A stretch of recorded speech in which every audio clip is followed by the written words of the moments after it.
the meeting with a Pledge of Allegiance. Mark, if you could cue up the flag. Please join me in the pledge. I pledge allegiance to the flag of the United States of America and to the republic for which it stands, one nation, under God, indivisible, with liberty and justice for all. Thank you so much. Okay, roll call. Georgette Portier. Here. Gary Riddle. Here. Andrea Kett. Here. Julie Mustard. I don't see her. Here.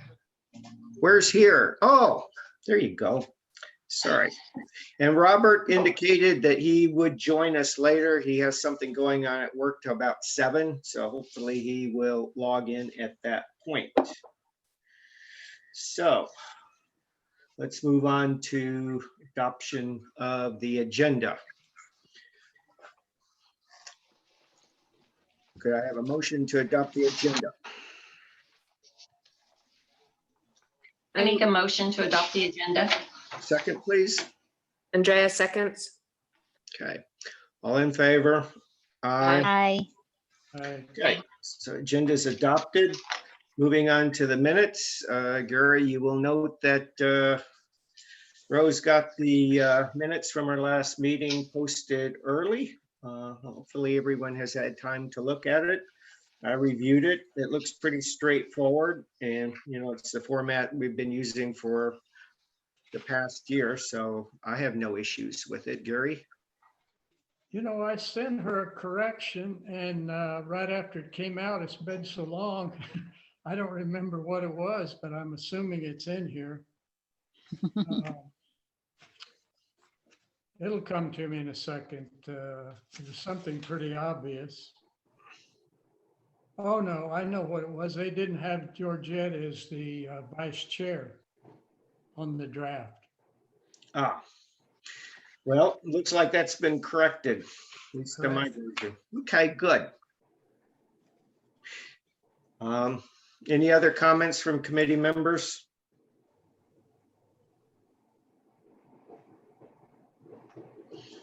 No. Any comments from people in the public? All right, seeing none, I'll take a motion to approve the minutes. Motion to approve it. Second, minutes. please.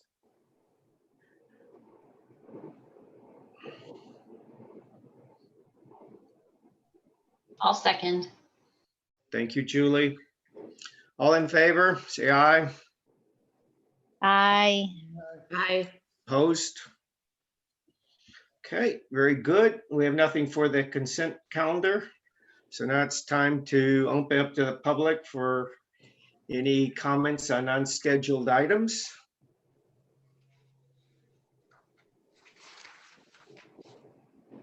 Okay, seeing none, we'll move on to the first part of the agenda item, and that is update from the chair. So that's me. I don't have much, but we did get our big article put out in the Dixon Tribune on November 1st.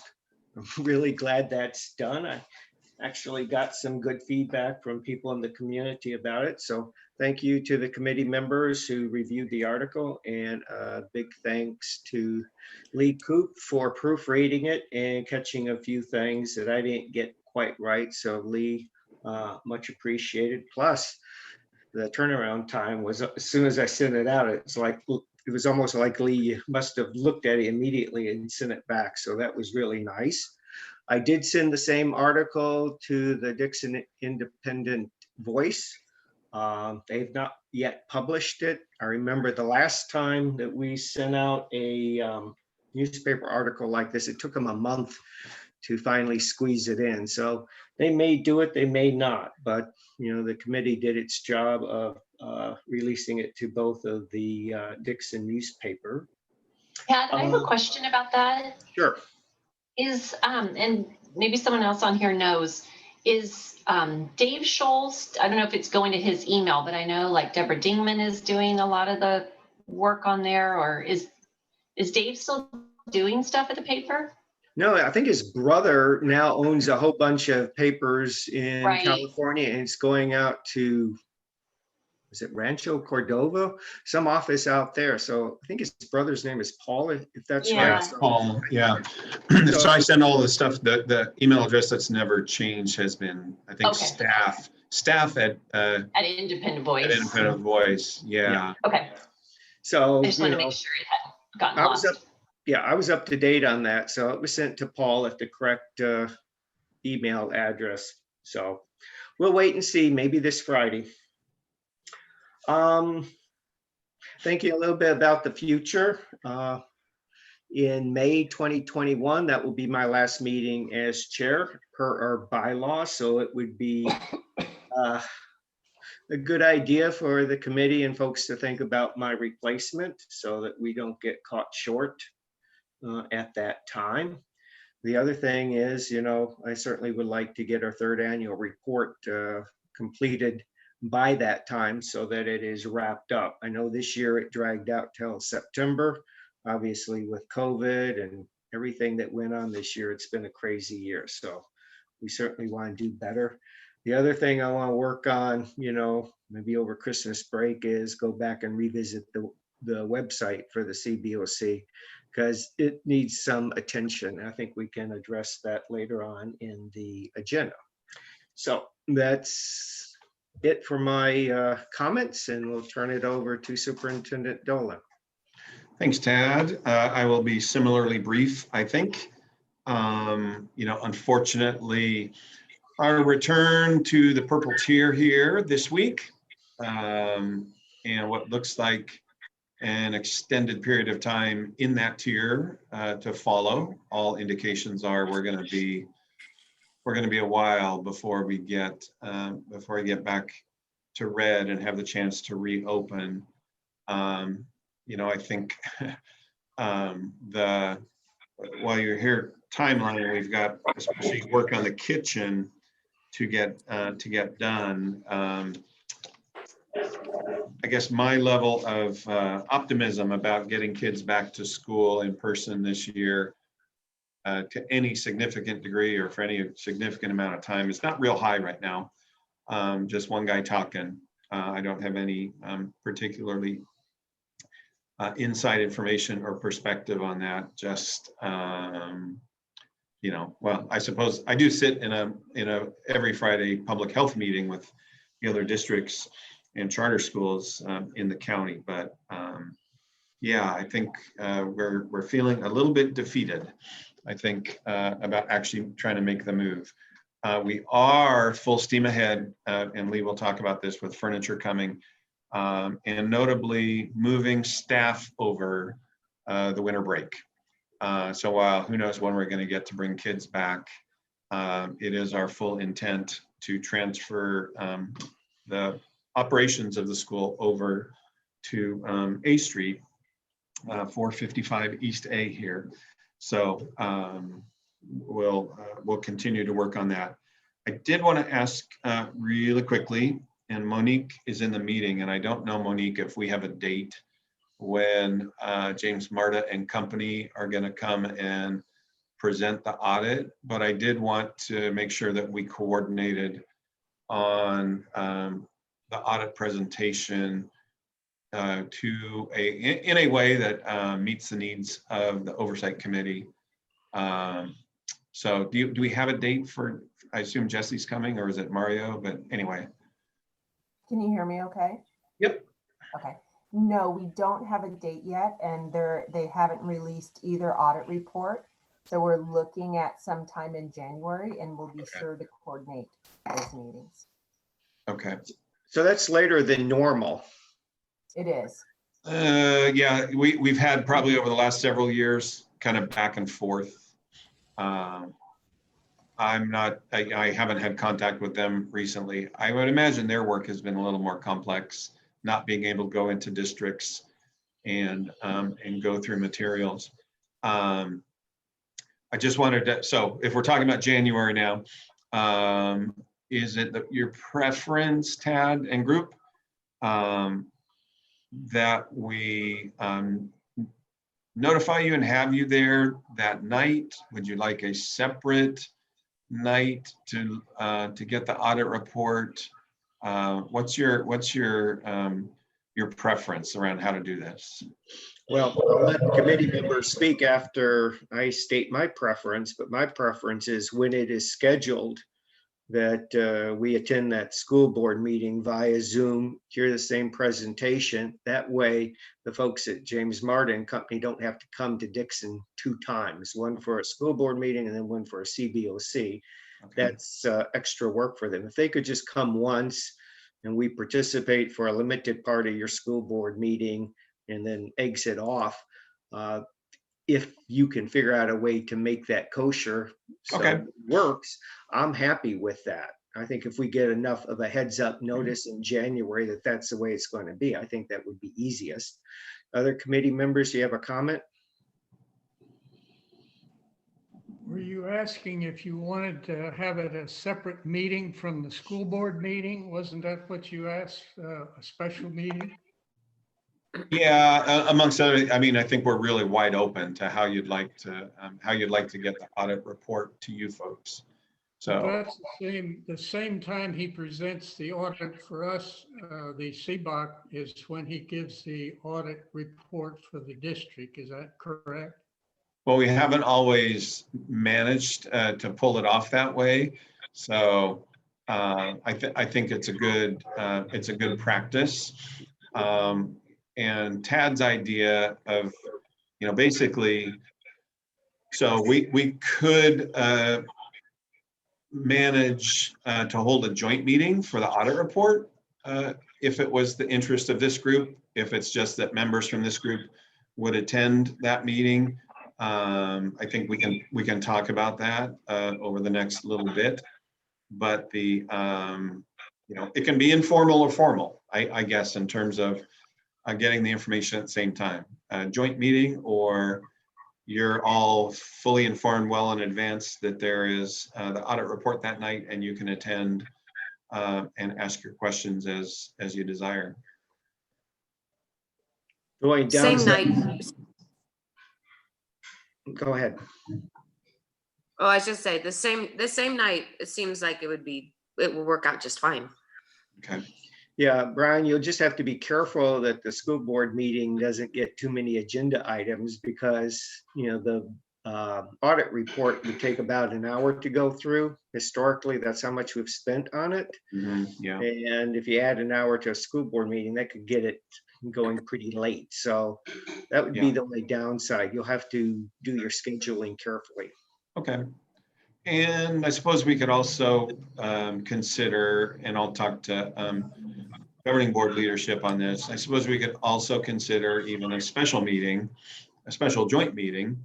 So we're not tied into one of our meetings and not tied into a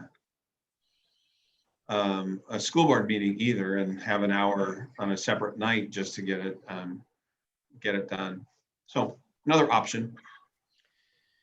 Yes, but I would prefer to do a joint meeting, and I would prefer the folks from the audit firm only having to drive out to Dixon one time. Okay. All right. I think So- my only comment is making sure that we receive sufficient time to review it prior to the meeting. So I don't know if the documents being post public, the week prior to the meeting, I'm assuming, and I'm not sure if that's plenty of time, but Yeah, so remember that you have access, and I forget, it just left my head. Is that a SureLink, or what is that, Tad? Do you remember? It is SureLink, and Yeah. their SureLink portal. Yeah. And it might be a good idea to log into it sometime, because they'll force you to change your password if it's been past 6 months of no use. So as soon as they have it available, it's pushed out through that SureLink portal, and you'll have access to it. And in the past 2 years, they pushed it out the last week of November after Thanksgiving. I think you're right, yeah. So it was available for that school board meeting the second week of December. Mhm. But we've gotten into scheduling conflicts and we've had issues there. So, Yeah, you know, we'll look at it for January, either a joint meeting at a school board time or a separate meeting. and if anyone needs an updated info on the SureLink, why don't you go ahead and email Rose, please, and we'll make sure we track that down through James Marta. But everyone should have it. You can go back and search through your old emails. Yeah. Okay. And that's it for me. I just wanted to check, especially on that audit report. All right, so any questions from CBOC members on either my update or superintendent's update? Okay, seeing none, any comments from the public? Okay, seeing none, we can move on to the budget part of this meeting. So we'll welcome Lee Coop from School Site Solutions. Hi, everyone. Lee Coop from School Site Solutions. Good evening, members of the CBOC, Superintendent Nolan and staff, and if there are any members of the public, and school board members, I see. On this item, we've got 4 reports. These are pretty typical reports that you've seen before in the same format. The master program budget, we want to go through first. Then we'll go through 3 specific areas or projects. We'll go through the program. We'll go through John Knight Middle School, and we'll go through Anderson. Those are the only, Anderson and John Knight are the only 2 projects that had any activity in the last 2-month period. So that's why the reports only have those 2 those 2 projects. So let's do the master program budget first. That's your vertical one, the letter orientation. And that, of course, provides a comprehensive look at everything about and for and from Measure Q. And also includes on the funding part up at the top, any other funding sources for a total and comprehensive look at your facilities program. So you can see, I don't have any changes on revenue. Unless I don't think I added any other on interest. Didn't get any reports on that. And so the total funding overall with 2 projected state funding grants is at $38.5 million. So the 2 state funding grant projections are, one for John Knight Middle School that has been approved. And we sit in a line waiting for, we got a portion, but we sit in a line waiting for the bond issuance. So one, just like we do locally, the state also only issues certain amounts of bonds every year. And, or it's at the choosing of the governor and his staff and they decide that. So Gavin Newsom's been pretty good, really good on issuing bonds for school facilities every year, as opposed to Jerry Brown having a little bit of problem with that. So we're happy about that. And we are on target for a 22-23, sometime in there, actually getting on that list to be in that apportionment. So that would be actually obtaining those funds. The second one is a projected way out there, 2027, 28, although it starts to feel not so far out, more we go. About 2.8, we're thinking maximum for possible at Anderson. That has not been applied for yet because we are waiting strategically for that school to turn 25 years old since its last modernization project. So once that happens, then you apply for modernization. The school has to be 25 years old in order to do that. Portable's 20 years old. So we'll wait strategically for that to happen, and that's going to happen in a year or 2, I think. And then you apply for that maximum amount. So that's a projection only. Knowing that Prop 13 did not pass this year, the state school facilities bond, so everything is kind of drawn out, and it's going to take longer for school facilities to be funded. And who knows what will happen for future bonds. I do know, just a note, you may have read this, that there was a very, very, very good rate of approvals around the state for local school bonds. That is a really good thing.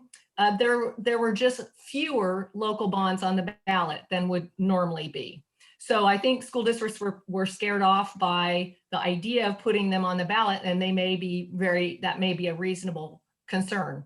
So of the ones that passed, or of the ones that were on the ballot, there was a very high rate of approval. So that is a great sign that people support schools, people support school facilities, and I just wanted to say that because it's hopeful for me, optimistic. On the bottom half of the report is the expenditures and the encumbrances and projected costs. And the key thing I think that we're looking at, the moving things on here, are mostly surrounding the costs of JKMS and what can we spend on Anderson and Tremont for the future projects. So you see, and that's a moving target because as we get closer to the end of JKMS, we refine those numbers. And the more that we can save at JKMS, the more we can put into Anderson and vice versa. So right now you see Anderson with a phase 1 of almost 5.6 million and phase 2 at 2.7. Those numbers can reasonably be thought to be more than that though. If you look at the escalation down below in the blue, there's construction cost escalation, that's inflation. We target that all to go into the Anderson project. So right there, you have another 1.3 on top of that.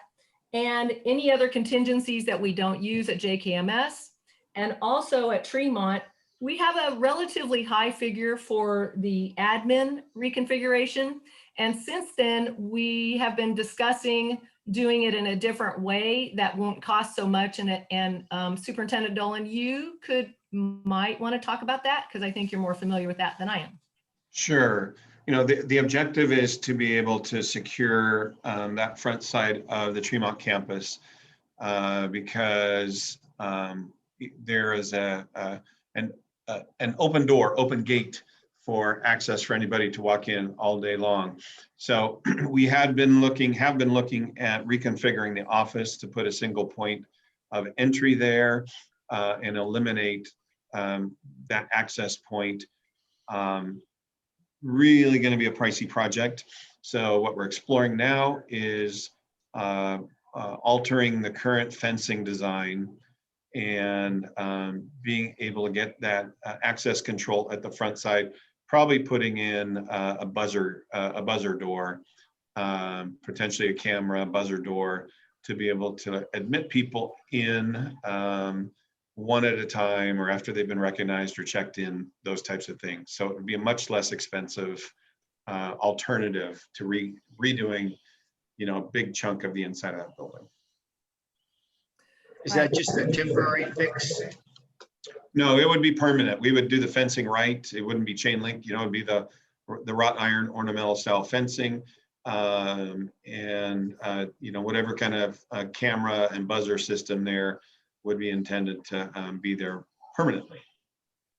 This is the front entrance on Pheasant Run, not the one on Rimmon. Right. Yep. And will you just close access to Rimmon? That won't be an option anymore?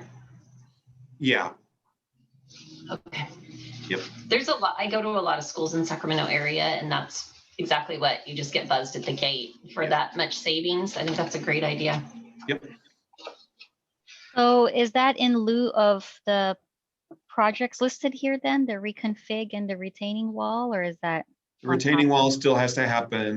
That's a separate project along the property line with the homes there. Some are on Pheasant Run, and then I forget the name of the court others are in. So we have a retaining wall running along there that is disintegrating on us. So we need to replace that wall. But the office reconfiguration we will eliminate that project and instead do a fencing and some sort of security camera, a buzzer door instead. Okay. So with those kind of savings, and we don't have a cost estimate for that yet. So, but we project there'd be some savings there. So you can think about that kind of money being plowed into Anderson instead. So that boosts up that project budget, and we like that. So I will say that we've got another change order coming down the road, a significant one, change order number 8 for JKMS. And then after that, I think it's going to trail off into the leftovers. So we have to take that into consideration. That is not reflected in here. So we just refine this all the time and constantly looking for where we can, of course, most efficiently spend the money and how to spend the money. So Miss Lee? Yeah. I have a question. Earlier you mentioned about the funding that got approved for JKMS, the 3.3 mil that, we might get, I don't know, every, however they're gonna distribute to us every year or whatnot. So is the 2022 and 2023 projection, is that the total that we will be receiving? Yes, by then? That's the total state apportionment that the project's eligible for. And what happens is, Okay. we've already, by that time, JKMS will be done. And it basically, you can say reimburses, which is what they reimburses that project, which then allows more money to be on the projects. Okay. Lee, you mentioned we were on a list to get that money. What does that list entail? And is there a risk that people ahead on that list would use up all the money and there'd be nothing left for us? The list is an ongoing list. And yes, it just depends on let's give an example. We're on a list that is as approved as you can get. We're waiting there. Everything's been submitted. We are approved for apportionment. We are just waiting for money to happen. So it is, let's say there was, $50 million. It's usually a lot more than that. Let's say $500 million on the unfunded list. And that's where we are, unfunded list. And that the next bond that Gavin Newsom approves is somehow somehow it's an amount where the cutoff line, they simply draw a line right through. So we appear on a list, that order does not change.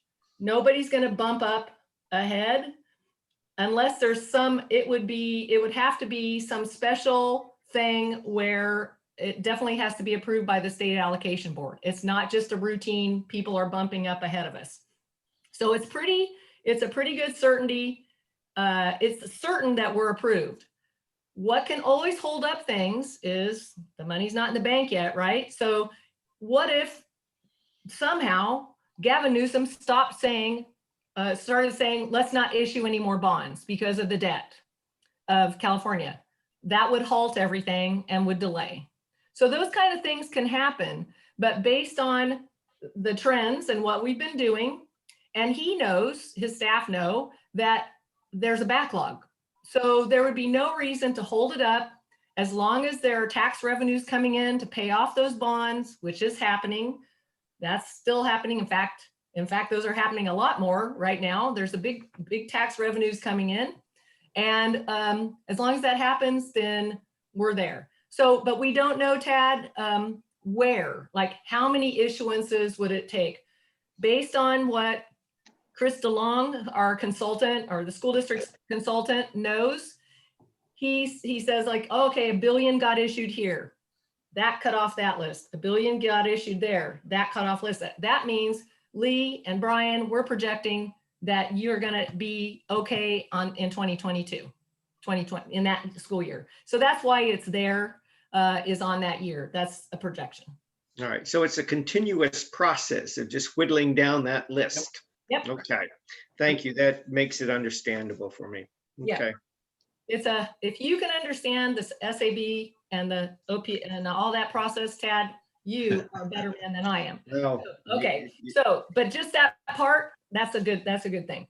So okay. And you see that down below, we have a positive balance. I'm going to keep a positive balance. We're right. I'm just saying 189,000. I want that to always be in the black, right?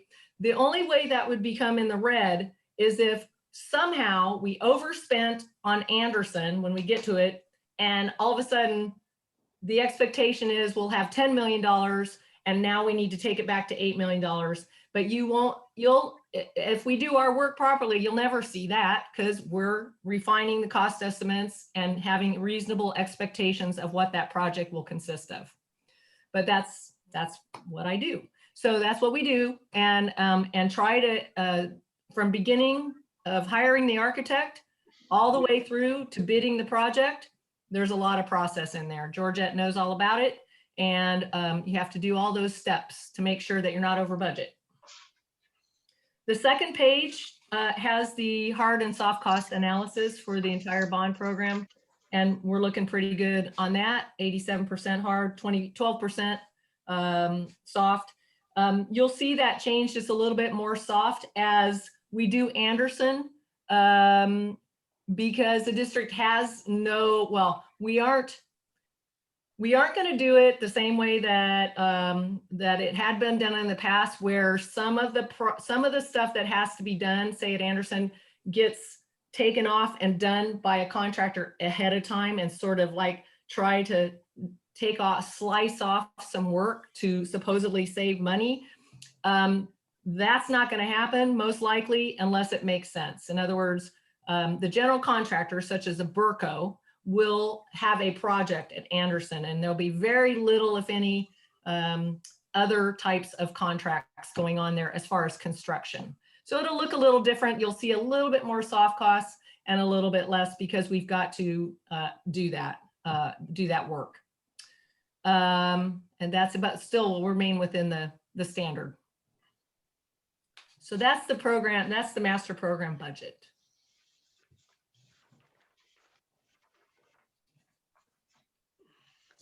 I'll move on if there's no questions. The next one is, if we recall, is the program budget. And the program is costs that aren't associated with any specific project, such as staff-related costs, which is like Rose, who's on the meeting, and the work that she does and any other staff that's related to that. We keep it at a very minimum. The district is really, really good at keeping that low. And I believe the auditor mentioned that in the last audit report. And that's what we want to do. There was just the typical sort of costs over the 2 months, and it was about $1,500 a month is what's being spent on that. The only other change on program that I have right now is, if we recall, RGA, the architects that are in our approved pool, they're doing work on the Division of the State Architect Legacy Closeout projects. And the district received, sorry, I keep saying the district received its first bill for that. And you can see that as well. There's an expense thing there.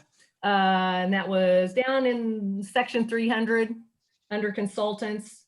Second line, you see architect, engineer, DSA closeouts. You go all the way over $2,500 was their first bill. That's the only change on that. Pretty small. The next one is John Knight Middle School. Obviously, that's where the most action is. Sorry? Could I interrupt just a moment? I had a question on, I see the bond issue cost $230,000, and that was for issue 1. Where is issue 2 reflected? These are all, this is the beginning costs that the district received, and this is the total of the costs. Well, we had another cost, and I'm just asking where it is, where it would be. It's Gary, if it wasn't listed as a separate bill, separate cost, it wasn't separated out. And usually the very first, all the work that they do, it was, I believe, Cooperative Strategies, all the work that they do usually gets billed as a separate thing at the very beginning of the bond.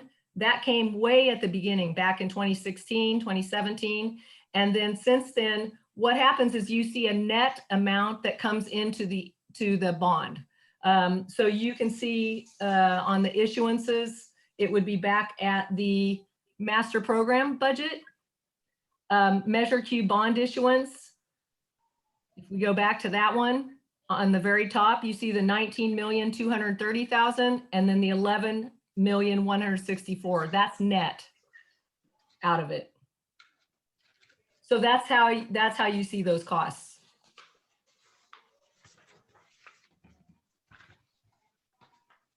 Well, it just looked funny. We saw the one that happened in 2017, but not the one that happened in 2019. Are Lee, are there just no costs with this? I guess on that line item, the bond issuance costs, when you take out a second portion that you're not going to see any expense in that area? Not that's billed as, and we saw it separately. So it's, yeah, there's just nothing there to report on. I understand what Gary's question is. And we can look at what the overall bond is and what the costs are on that second issuance, and we could get that for you, Gary. I'd have to make sure I'm looking and getting the right number before I would want to chance that and just do some subtraction right now. Go to the audit report, the 2019 audit report, it'll show it. Okay, there it is then. Excuse me, 2018. Okay. I guess it's there. All right, so John Knight Middle School is where all the activity is. And, you know, pretty much it's relegated to the vast majority of costs are going to Burco, the general contractor. Progress payments are being made. So you've got a couple of big progress payments over the last 2 months. So they have actually billed, their contract is now 10, let's see, what is it? Their contract is now, what am I looking at? Oh, hang on, why don't I have the, I'm trying to look, I'm blanking out. It's 14,374,000, and they have billed us for around 12 million. So we're down to the last 2 million of payments to Burco. Now, the retention payment is a 5% retention that gets retained out of each payment that Burco asks for. It is put into an escrow account, and it's put into an escrow account on the request of a contractor. This is very, very standard, so that they get to make the interest off of it and we don't. The district doesn't. If they're smart, they ask for it to be put in an escrow account. And Monique did that upon their request. And so they will get that escrow amount, that 5% retention, when everything's closed out, plus they get the interest for it. And state law allows for that. I would like to get that, but we don't. Yeah, so the 12 million includes that 5%. Yes, it does. Absolutely. So when I do the costs, I just fold in, I add in the escrow amount plus what the progress payment is to Burco. You see some things in brighter orange. There's a Fletcher's Plumbing, and that was a bill for clean out of sewer lines, and the contractor previously the district used a company called Edco, and you can see that on there too, but that was a previous thing. And Edco cleaned the line from outside of the building to the mains out in the street, and Fletcher's Plumbing cleaned from the buildings out to the outside. So the sewer lines, as you can imagine, were quite well, we needed to make sure they were good. Based on that, we did repair work as well on the work they did. So if you saw any leaking, any problems with the pipes, then that allowed the contractors to then do that work. The lines were quite old in some circumstances. So that is the bill for that. I wanted to let you guys know what that work was. And if you go on page 3, the big thing that we're doing right now is the moving. So we're in the throes of the move project and also the new furniture and equipment. So in an agenda item later on in this agenda, you will see the award item to Valley Relocation. So you see on here, it's in section 800 under miscellaneous project costs. The board awarded them a contract for $13,430. And that is reflected in here as a commitment. And we have been working very diligently, and the staff of CAJ/JKMS, we've all been working very diligently on this project, and Valley Relocation has a lot of experience with school district moves. And in fact, this district has used Valley Relocation in the past successfully. So they're very experienced, and so far their responsiveness is great. But you see that on here. Now, we will have additional costs. I just incurred an additional cost today because as we find out more things, for example, we ventured into the science storage room yesterday, Brian, and that was an interesting adventure. So I heard, yeah. But for the reason for that was three things. One, just to see overall how much stuff was in that science storage room at CAJ, and talk to the science department chair to kind of get a sense of and really emphasize to her the need to really clean out, purge, clear out stuff that you're not using. Do not move, dispose of, or just leave it there. The second thing was we are working with Aurora Environmental Services that the district has a contract with already, but we have asked them for additional scope of service, a new contract, which will be very small amount, probably under, well, I don't know what it will be, very small. We had that site visit yesterday for them to inspect the chemicals. So the chemicals in there are mostly what they would dub kitchen chemicals, baking soda, vinegar, bleach, things like that. But you need to move those carefully. Like let's say ammonia and bleach, you should not be moving in the same box, for example. We should all know that in our household, right? You don't put those together. So, so they inspected the chemicals that were in there and to see if there were any that need special attention for them to move. So I've asked them for a contract or a proposal for disposal of things that are old and don't need to be moved over and need to be disposed of properly, and packing and moving them properly and safely. So the teachers asked about that, and it is a very appropriate question. And oftentimes this happens, you have extra care for the safety for the chemicals. It's not a high school, so there's not a huge amount of these chemicals. The third thing that we saw was the amount of glassware that's in there. There's fragile stuff like beakers, tubes, all kinds of measuring cups, all kinds of things that are glass that you would see in a science lab. So Valley Relocation was asked to provide bubble wrap and some special boxes that are dish pack boxes, which would be what you might use if you were moving your home. And that would be what you would pack your dishes in. So, that's on order. We're going to get that not next week because the school is closed all week, but the week after. And the science department is looking at that, and they'll be moving those items.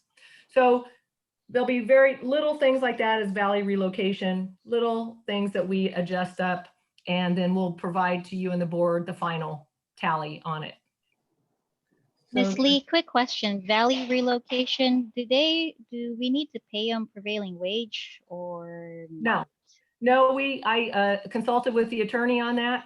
If the only time you need to pay prevailing wage is if you're doing construction or attaching things to the building. So no.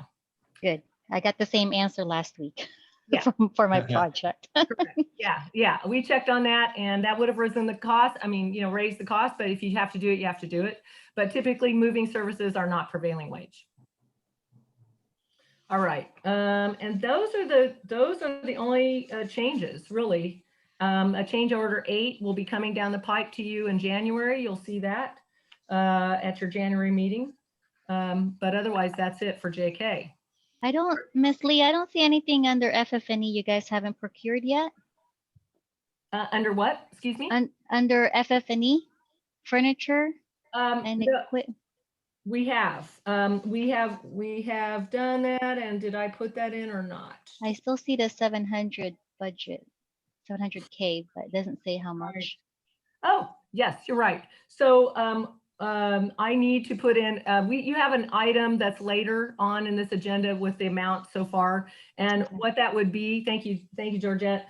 That would be 550,000 for school specialty, which you guys saw, the piggyback authorization, and also 150,000. Those are the caps for Campbell Keller. And you would see that. So it's the 700,000 is there. And actually, that is the correct number so far. So but you'll see an agenda item that talks about that those figures are actually much lower what we spent so far on it. And then really quick, the clean out of the sewer lines for both Fletcher and Edco, you said that there were some corrections that needed to be made after the clean out. Did the corrections, is that going to be a change order through Burco, or is that included in the Fletcher and the Edco numbers? That's reflected in Burco's contract. Yes. Reflected in Burco's contract as a change order? You know, Georgette, that was probably part of a change order, and it might have been in the past. Oh, okay. So this is okay. A separate change order. It might be, I believe it's probably already been done. Okay, all right.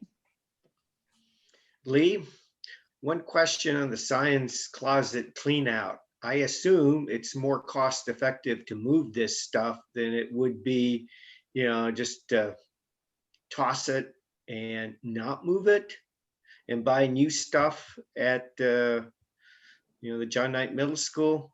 I mean, you don't want to spend a lot of money moving bleach and ammonia when you can just buy new agents at Walmart. Correct. So let's just say we take a very common sense approach, Tad. And of course, you're absolutely right. We're not going to move stuff that doesn't need to be moved, that's old and expired, that's open, and that will be disposed of. But there are a number of things that should be moved that the district spent good money on, like other kinds of chemicals, and they should be moved. They don't need to just throw out everything. Okay. Yeah. Are you going to get hit with a bill for hazardous waste disposal then? Whatever Aurora's cost will be, the proposal will be, that will be included in that. I don't think there'll be any hazardous material disposal costs. If there are, it's very little. And I'm telling you, it's a little cabinet worth of stuff. Oh, okay. That's all we're talking about, because it's a middle school. All right, good. Thank you. I just give that as an example of the many details that we have to go through. Yeah, anyone that's ever moved understands that. Yikes. Correct. So the next one is Anderson. The only thing that has happened on there. Oh, wait, hold on, Miss Lee. I'm sorry. I still have a question. Sure. I'm sorry. I jumped again. It's okay. You have I'm not sure if this is the new one for this month or we saw it previously, but what is Safe Side Security install security devices for 1,500? What was that about? That would have been something old. That's an old one? Let me look. Which I don't even recall it. It's under near the packing and moving from CAJ line item. Page 3 of 4. Okay. That would have been a very, very old thing. I'd have to look it up, Georgette. Okay. All right. It said new. That's why I wasn't sure. Yeah, I think I probably haven't taken off the new. So okay. That's my bad. I will take that off for next time. Okay. All right. I try to, I guess in future, I try to sort of highlight any changes in that orange or different color, but you're right. I need to clean that up. Thank you. All right. Thank you for catching that. All right. Any other questions on John Knight? Okay, Anderson. The only thing that we have is a very small bill that we got from Hancock Park and DeLong, who's Chris DeLong, regarding state funding. So like what we were just talking about and his upkeep of where we are on the list, what's happening on it, $131. And that is on page 2. And I can just tell you, it's up at the top. I can just tell you those guys are cheap. Brian, They they are. don't bill much. I'm They- shocked, actually. They're a bargain. They're a bargain shop. They're Yeah, they really are. Yeah, and they do excellent, excellent work. They are very, very well regarded and well connected. And I'm just kind of, I'm sort of shocked. I keep waiting for a larger bill to happen, but it's not happening. Nope.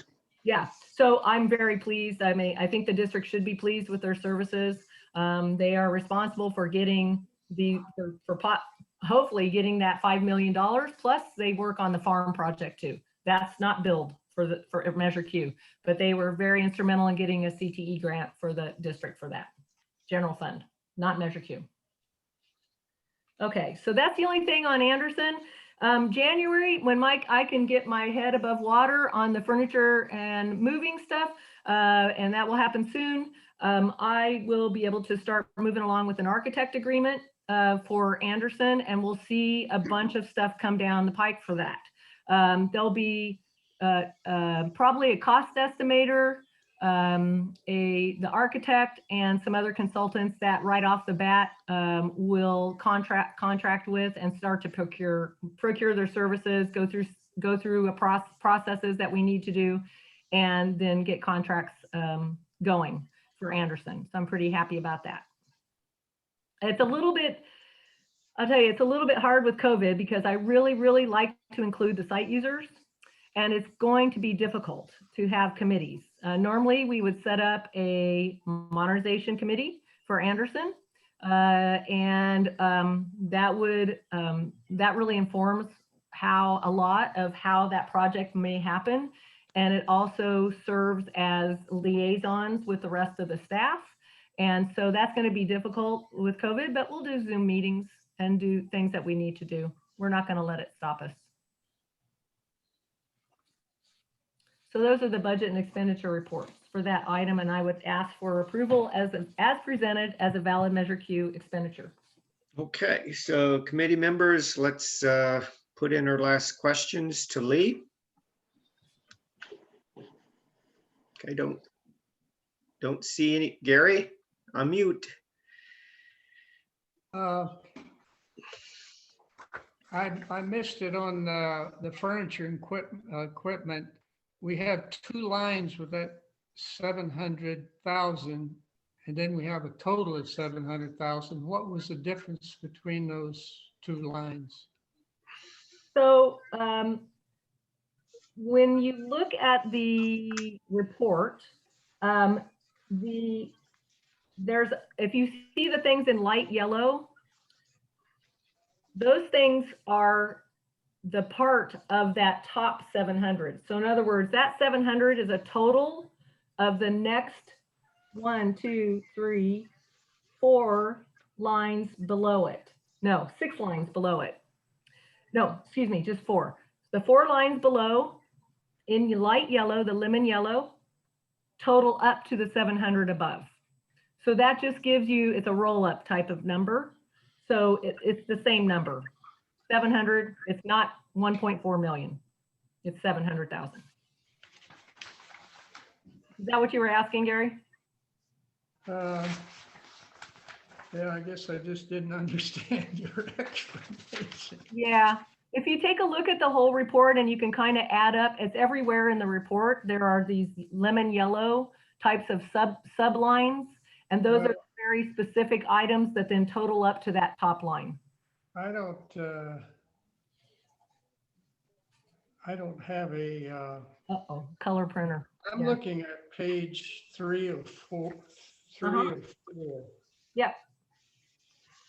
And I don't see any highlight, but what I'm saying, it says furniture and equipment non-capitalized, and then under that non-tech, tech, and then out to the side you have at $1,000 per, and then you have furniture and equipment non-capitalized, non-tech 525,000. This is the original budget, and it becomes 700,000. Right. So you have over in your balance remaining, you have 700,000 twice.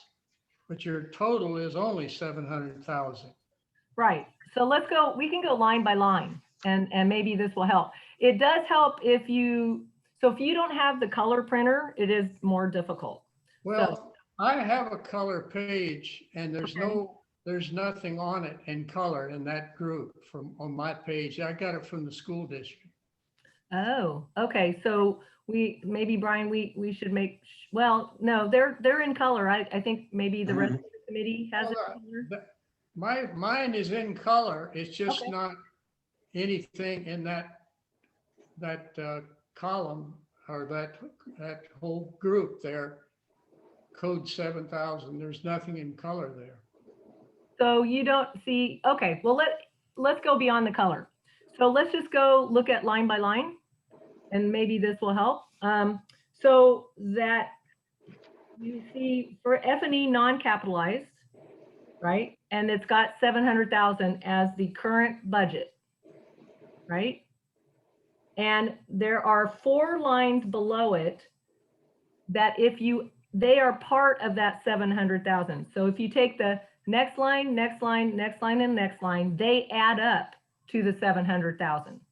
And the reason why they're separated like that is because for accounting purposes, school districts have to look at furniture in different ways, depending on whether they're tech or non-tech, and then how much they are, $500 or more, or $500 or less. So, and how they capitalize it. So it's for auditing, accounting purposes, how they have to deal with it. So we always separate it out for them to see that. So if you think about that 700,000, that's the grand total of the next 4 lines. Okay. The other thing that might be helpful is those 4 lines are also indented. So Right. that's a help or a clue that something more important is above Yeah. and not indented. And Gary, you're right. Sometimes different printers won't pick up this light lemon color. It sometimes just happens. Yeah. So yes, and thank you, Tad. The indentation might help. So, and the 1,000 per is what we estimate for, it's 1,000 per student. That's how we estimate furniture equipment right off the get-go, is what we think is normally an expense for what furniture and equipment is costing. That's for everything. That's just an average. You take the enrollment, what you spent, divide it. And we have lower levels for elementary, mid for middle, higher for high school. Just makes sense. Does that make sense, Gary, that that 700 is, it's not duplicated, it's 700,000 total? Well, I just looked at the balance remaining and there's 2 $700,000 figures. And then there's a division total of 700,000. Right. Those 4, the lemon yellow that you cannot see, as those 4 indented lines go all the way across the report. So that 700 is still the subtotal. That's the total of the 4 lines below, even all the way to the last line, last column. So it's still 700. This provides more detail, not less. This provides a lot more detail for you guys to see. And it's, you have to kind of look at the indentation if you don't have the color. Yes. Okay. Yeah, I know. I'm sorry that it's confusing. I'm really sorry. Ms. Lee, can I tap onto furniture now that we're still there? Oh, sure. Why not? Let's do it. Actually, it's more equipment that I have a question on.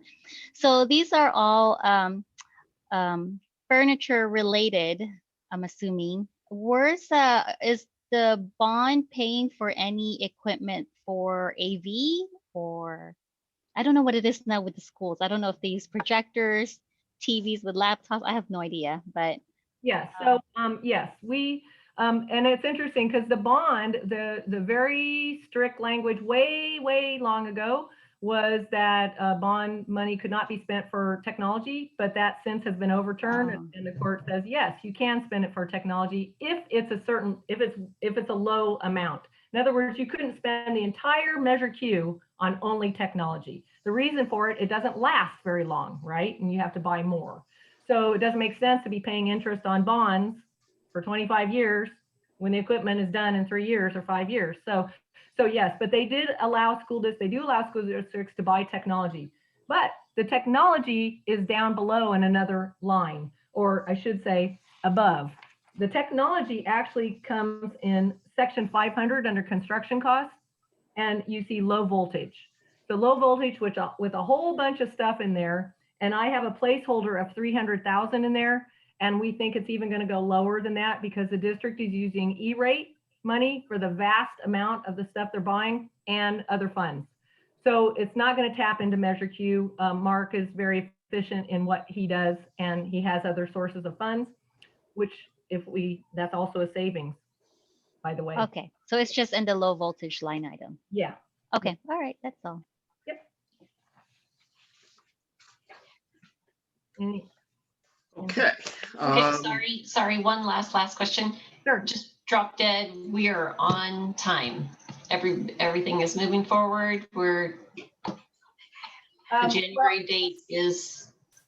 So yes, for furniture, absolutely. Everything is clicking along, and we have an agenda item. We're going to talk about that. It's coming up like really. Okay. Yeah. Okay, thank you. You're welcome. So ask for approval as Well, presented as a valid measure. Okay. Last call to committee members for any last questions. Okay, seeing none.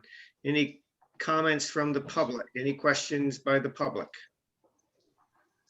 There's so many people here. Come on. Well, okay, seeing none, yes, I will ask for a motion to approve these 4 reports as valid Measure Q expenditures. I motion to approve it as presented. Okay, can I have a second on approving these reports as presented? Mrs. Andrea, I'll do a second. Okay, all in favor of approving the reports as valid Measure Q expenditures as presented? Aye. Opposed? Okay, it passed. Lee, you can move on to the next item, the fiscal report. So the fiscal report is where I get the information that you just saw in the report. This provides straight from the source from the district. This is a report that is called the Fiscal 03 report, and it merely is from July 1 of 2020 to present. And it's for information only. So there is nothing on here, just this reflects into what the report is, but it allows you to validate those expenditures. That's the information, but I would answer any questions. Okay, so that's kind of homework for Georgette to go over. Right. All right, shall I move on? Yeah. Well, any questions from committee members? Okay, seeing none, any questions or comments from members of the public? Seeing none, Lee, you may move on. Right. Next one is the vendor payment history from July 1 to November. Georgette, I asked accounting department again if they could resort this by project or location. They cannot. So I did get it though sorted chronologically, and it's different from last time. So you just need to tell me which way you would like it to be reported. I kind of like this chronological one a little better, but maybe you don't like it. No, I'm fine with it, but I think I need to get schooled on how to read this. I think I know how to read this, but can somebody help me out? For example, can you go to like page 2 of 7? Sure. And let's look at the California Water Service. So wait a minute. There are 12 pages. Oh, I'm sorry. I'm looking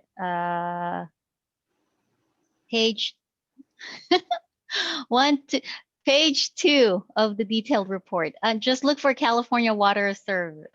Wait, what? Yeah, California Water Service.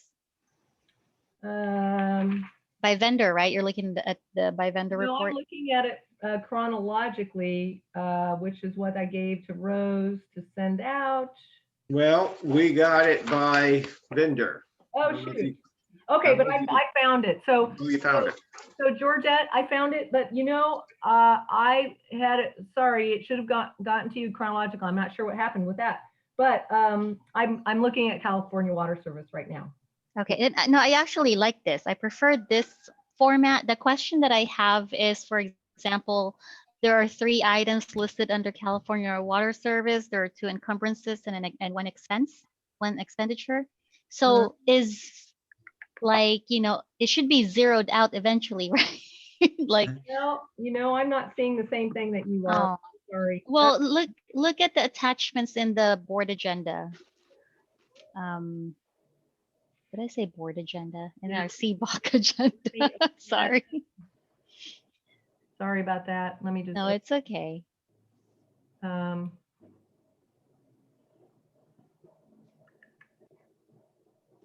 Just a moment here.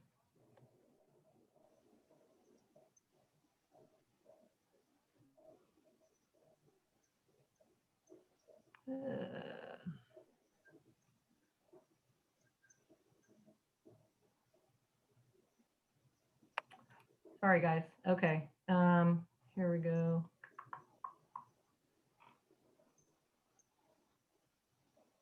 Oh, okay. Why did that? Okay, Brian, the link is gone for this meeting because it's happening. So now I can't find the agenda attachments. Let's see, where is that? So Shoot. I think about that. Yeah. Well, you know, I went to the district board meetings, and that's how I went to look for these documents. Yeah, that's how we all get it. Yeah. I'll get it. Yeah. So I have California Water Service. And you're looking at the report that was generated November 2nd, correct? Down at the bottom, it says done by Laura Anderson, November 2nd, 2020. No, it's November 9th. If you'd like, I can help explain if you all don't mind me helping Sure, in. please, Monique. Yeah, Thank that you. would be. Okay. All right, thanks, Miss Monique. Yes. You're welcome. I pulled the document from the website, and so from the board Okay. agenda. And what I'm looking at is the document at the very bottom, in the bottom left-hand corner. It says, well, of course, online 1 of 7. And then if we go to page 2, it does say generated for Laura Anderson, November 9, 2020. Yes, Are that's we the looking one. at the same? Okay, let's go to the California Water Service. The way that you read this is how it says a vendor history. It's a history of everything that occurred. Okay, so when we see California Water Service 8/21/2020, 8/21/2020, and 8/13/2020, I'll start with the 8/13/2020. That is most likely when the PO was generated, and so it was encumbered. You move up to 8/21/2020. That's when it was paid and the encumbered was removed. So if you go back to where it says 8/13/2020, and then a little bit below that, it says total vendor and bold it. And then it says encumbrance 0, expense 69,906. Then it's letting us know that there's 0 encumbrances left and we have expensed 66,906. Another example, if you go underneath that to Campbell Keller, that's a much newer purchase order. And you'll see for that total vendor, you'll see where it's in that bolded down towards the end of all of the details for this particular vendor. You'll see encumbrance of 103,000. We haven't paid any bills on it yet. That's how you read the report. What questions do you have? What, So, sorry. So the question that I have, like, for example, the California Water Service, that helps me a lot looking at the total vendor line item. I guess I got really confused at the, well, anyways, I'm not even going to say where. Okay, so that helps. Now, so for Campbell Keller, for example, your total encumbrance is 103K, but what are the extra line items for 150? What are those for? So let's read through this. So it appears that I'm going to start at the bottom where it says on 9/14, it looks like a PO was put through for 150, and then it was changed to it was taken out, so it's no longer 150. It looks like it was put in again for 150, and then it said, oh no, it shouldn't be 150, and it came out to be 103. So what happens, and what our financial system does, is it's a complete history of everything that happened. So if someone goes in and presses save, it's capturing that. If someone goes in and says approve, it's capturing that. So this is, you're seeing all the work that we've done related to that. Oh, I got it. Okay. I'm used to seeing just the final PO. That's so, Yeah. This shows the history. Okay. And then I'm assuming there is the PO number, the 268. That's the one Yes. for Campbell Keller, for example. Yes. So if you had maybe two different POs, it would tell me the history for those two different POs under that vendor. Let me take a peek and verify that for you. And I don't know I don't know who you'd have that for, but I mean, you know, Well, assuming in probably general. for, You have- okay, I don't see Different it. POs You- for you different should- vendors. Yeah. Yeah, you should have it for I mean multiple POs for a Mhm. vendor, perhaps Yeah. Cal Yeah, what? No. Yuba Sutter on page 4. We have multiple POs there. Oh, I see it. Okay. Also, Yeah. let's So I'll pull- just have to follow that. yeah.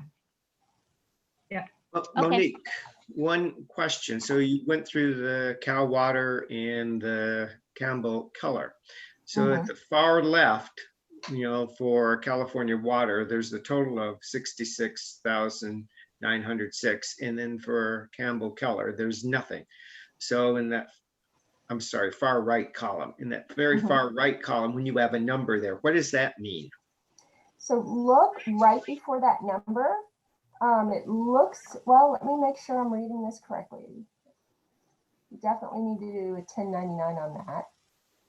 It appears to me, and I'm not looking at these reports every day, that's the total expenditures. And if you go all the way up to the top of the page, in the gray section where it says effective, rec number, the very end 1099 box, that's what we need to 1099 them for at the end of the fiscal year. Okay, so that's just a tax. Yeah, Meaning and it's it should match to whatever we've paid them for the particular calendar year. Okay. It looks Thank like you. it's your year-to-date actuals plus encumbrances left. So because if you look at perhaps others like Rainforest, Grow, or the RGA, if you add those two, it adds up to that 30K. So it looks like your actually total does. exposure Okay. until you close out that PO, I think. So. Okay, yeah, I love this format. It's easier to read compared to the annual one. This is the running one, and it's just going to keep growing, Georgette. So it will get big. And so what you're looking at is by vendor, and that's what you want to see. Yes, and this is by fiscal year, right? You guys will be providing it a new one. This fiscal year. Yeah, you already have the ones for past years. So for your annual report, you could start working on, not that I'm nagging you about that at all, but the annual report that you're working on, you have all the information that you need to start that, in my opinion. So if you need more information at any point in time, whenever you are wanting to get it going on that, you have the vendor payment history for 1920. So and all of the reports. So you let me know, or let Brian know if you need any other information, and we'll try to do it the same way, but if you have the information right now. Okay.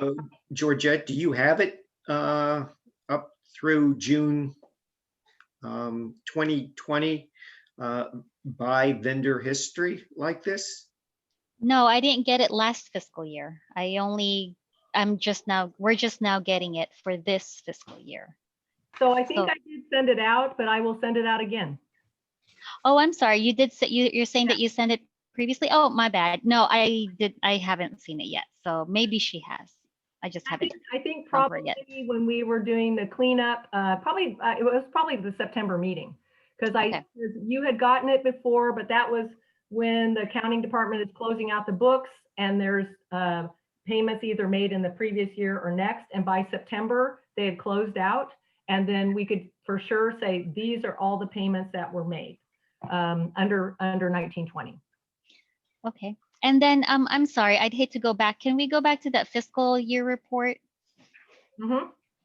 And I just want to know what got rolled over from an encumbrance or PO to this fiscal year. I want to make sure I'm reading it right.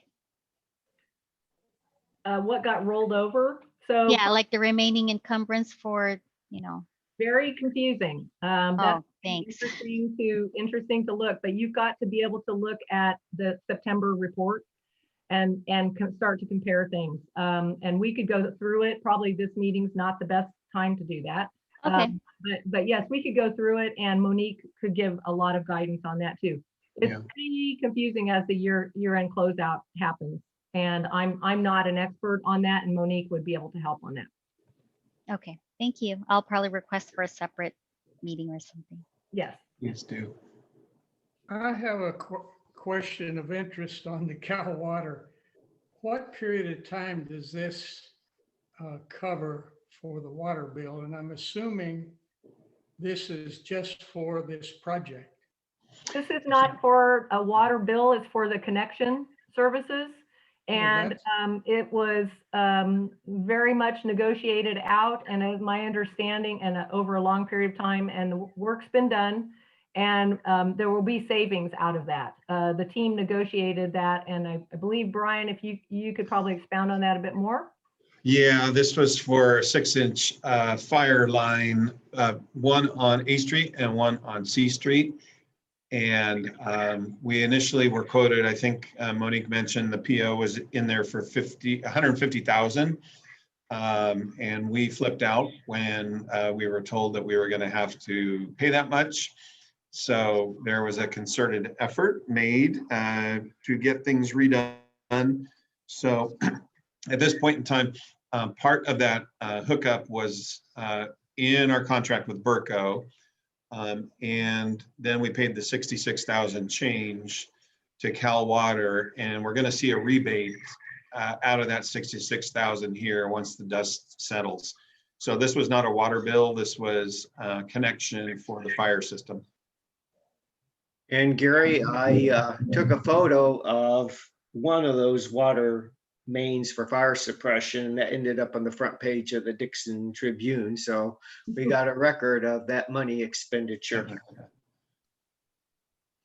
Yeah, well, that makes sense. I wasn't thinking of that, doing water connection. Yeah. And Superintendent Dolan, you mentioned a rebate, or where does that come in?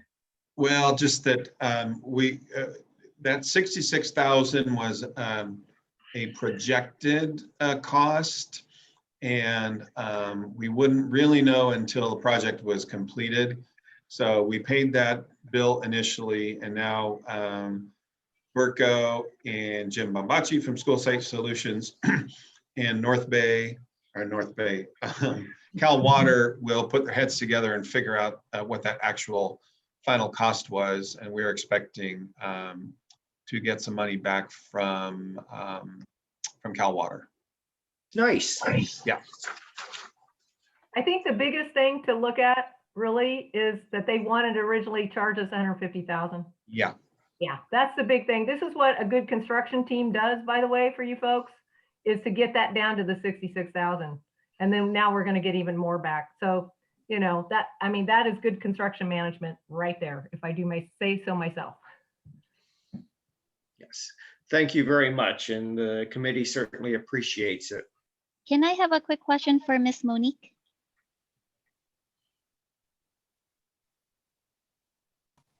Miss Monique, so for this report, is it, oh, if I'm looking at, for example, Burco's, where's Burco? Burco's line items, the very first, the July ones, are these supposedly like the rollovers from the last fiscal year? The remaining? Let's see, so July.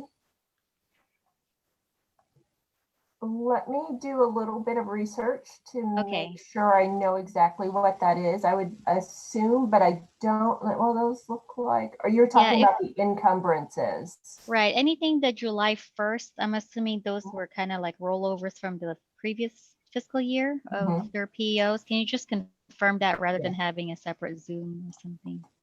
Yeah, I'll research that and I'll confirm and send you information. Okay, thank you. It does for all the vendors Okay. that I'm have a pretty July. certain, I would say yes, but I'll just make sure that those numbers are accurate. Okay, thank you. You're welcome.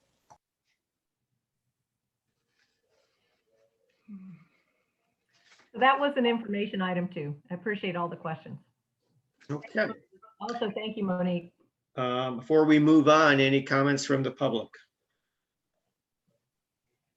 Okay, seeing none, let's go on to the Measure Q timeline. Yeah, so you have a timeline update, and it talks about the projects that are coming up. And it's got Anderson Phase 1 and Phase 2. And not much change on there. At Anderson's pretty loosey-goosey right now because we just got to figure out when we get started and have enough time. We cannot award a bid. The district board cannot award a bid until they have enough cash on hand to pay the bill. So that state funding is pretty crucial to be able to, if that first phase goes beyond what we have out of Measure Q, or we might keep it to just the Measure Q amount that's left. So we have to sort of make some strategic decisions on when that happens. But that's the big thing is you can't bet on the come. You can't award a bid and think you're going to get state money in future. Yeah, that would put you in a real pickle. It would. Yeah, it would. Yes, it would. So districts have done that before. I've seen it, and it's not pretty. And then also you see Tremont out in future. I kind of pushed it out a little bit farther, but we want to see Anderson go forward as a priority first, and we may pull back Tremont. You can imagine that Tremont admin reconfiguration or like the fencing and all that probably would be better as a summer project rather than when school is in session, because it would really cost money to try to set up temporary entrances and all kinds of stuff. We might as well just do it in the summer. So just generally speaking, once John Knight Middle School is complete and open, and then we start work on Anderson year 22, 23, sounds like there might be a little lag time of maybe a year. No, we'll be at work on the planning. It takes a year. It'll take more than a year to do programming and planning. They'll submit. It takes 6 months to get out of DSA, out of Division of State Architect. So it's a pretty long process before any shovel hits the ground or a hammer hits a nail. Okay, thank you. So Ms. Lee, so do we have a scope already, some preliminary scope for Phase 1 of Anderson, or not yet? Not yet. Although what I can say and what I would talk about, the important thing is we will be doing infrastructure improvements that speak to the integrity of the building and the campus. You also have to pay attention to the 3 requirements that the Division of the State Architect has, which is Americans with Disabilities Act, structural integrity, and fire and life safety. Those are the 3 things that they look at, and they will stop you in your tracks if you aren't doing what you need to do. It's sometimes on these small projects, I consider this a small project because there's a lot of need at Anderson. that goes beyond what this bond will pay for. And sometimes it's frustrating because a lot of things become invisible. It's underground, there's pipes, or it's overhead, roofs. And fire and life safety is upgrading fire alarm and sprinkler systems if needed. And its fire alarm system upgrade is needed, most likely. And I know that we, Adam, Devin, the previous maintenance and operations director, and Jim Bombachi out of our team did a walkthrough before Adam went to another job. And they did identify a lot of infrastructure needs just from their knowledge and from maintenance work orders and knowledge of the life cycle of the school systems. So that first phase, we will have a lot of balancing that we'll need to do between the invisible but necessary infrastructure versus, beautification. And those are the types of things that'll happen first. But I don't have any more information on scope, Georgette, than that. But I would say that is best practice. That's what we need to do to make that school last. So that's it. Okay. And a little broader on timeline, maybe it's more narrow, actually. Juliet asked about JK. If you've gone by there in the last few days, it's nice to report all of our windows are in. Flashing is pretty much done. I was in the campus today with Principal O'Connor, and you walk through the halls, and we're going to be good there to bring staff in on time. Our big delay issue over there is the kitchen, which right now is ripped wide open. They found they had to do more extensive demolition than what they thought. Oddly enough, plans did not meet what was actually built. Oddly enough. Again. So, the COVID delay gives us some leeway there, but we're also, if we have to bring food in and serve out of carts and that kind of stuff, if the kitchen's not ready when we get, if and when we get to bring kids in there. But all the systems are going to be up and running. Punch list activity is happening right now. Cleaning has begun. And you will start to see windows going in on the A building first, and then they'll be working their way backwards on campus. So it was nice to stand there. I was waiting for Camila for a little bit to arrive and just looking at some of the windows thinking, wow, these are actually modern, energy efficient, safety glass, look like they're going to last a whole bunch of time. So anyway, yeah, we wouldn't have our kitchen in January, Julie, to be real clear with you. But everything else is ready, going to be ready. Yep. Well, Brian, is the district going to be posting pictures or anything, or some kind of soft tour? Or? Yeah, actually, we did a little. So we met with the staff. Was that just last week, Lee? That was November 9th. Okay. Yeah. So that was last week. Oh gosh, it was last week. It feels like it's been like 3 weeks ago. Yeah. Yes. Oh, we did. Jody Stuvey and her husband, Jody is our assistant principal. They took some video and walked through. So we showed the staff a quick video clip. We're going to get that edited into something a little cleaner. I narrated the clip really quickly, and some of it was going faster than I could get the words out, right? So we want to put together a little bit of a more professional little package and get that out for folks to see.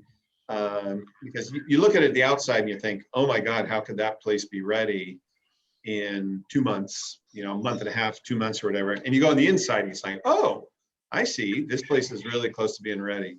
And I think we would like to, Luke texted me, I just thought, get an opportunity to get in there and look at things before January. So we will make sure that we get that scheduled, perhaps for, we'll have to figure out about a day and time and lighting and all that good kind of stuff. So we're not traipsing around in dark wings or anything of that nature. So we'll work on that. I assume everybody would like a chance to get in there, and given your service here, you certainly deserve that. So we'll work on getting that scheduled. Yeah, I was going to offer that too. I think in my schedule, we want definitely the CBOC to have a tour and the board Yeah. tour, and then the video. I think Jody and Sean are thinking about a much longer Right. video that A little would slower paced. slower pace, yeah. Have some narration, the titles on the bottom, and then also I think right now that schedule, we're going to go do that second video shoot. I feel so important. Video Okay. shoot on December 16th. So with the idea, then he'll work over holiday to edit that and put the titles on it and everything. Pretty cool. But we do want to get the CBOC in there. And I was thinking that, there's going to be a lot of activity with furniture coming in, but perhaps the second week of December might be a good time if people can do that, because it's not holiday break. I don't want to go in there because I'm not sure of the days they'll be there. But most of the new furniture will have arrived starting November 30th for that first week of December. So we'll be kind of like toward the end of that second week of December might be a very good time to see furniture and rooms. Would, let me just ask you folks, since we have you all here, would you be more interested in like a Saturday morning go around than trying to cram something at the end of a workday? We'd have light and time, or would you prefer to do it in a late afternoon, early evening? I was thinking in the morning, Brian. I was thinking In the morning, yeah, okay, the sure. morning would be great. Yeah. True. Well, maybe we'll put out a little a survey or go new. What are they called? Noodles? I don't even remember anymore what any of these things we get asked to do. People used to call you and say, "Would you like to get together?" Survey Monkey. Well, no, it's Go Noodle or something like that. Where you put Doodle poll. Doodle poll, whatever. See, just No. call me and I'll tell you. Brian, Good old day. Remember before we had cell phones and how simple life was? couple questions. Yes. Do we have a new John Knight Middle School sign yet? And when might that be up? And how about landscaping? Spring's going to come, and that grass and everything around it's pretty well torn up. Yep. So the marquee has been ordered. It requires the planter structure that it's currently in has to be torn out. It's not large enough to take the footing for the marquee. So colors finalized, marquee on order, that will go in. That's in change order 8. That will be at our next meeting. Thank you for keeping score for me there, Ms. Coop. And landscaping, there's some of the internal landscaping is happening right now.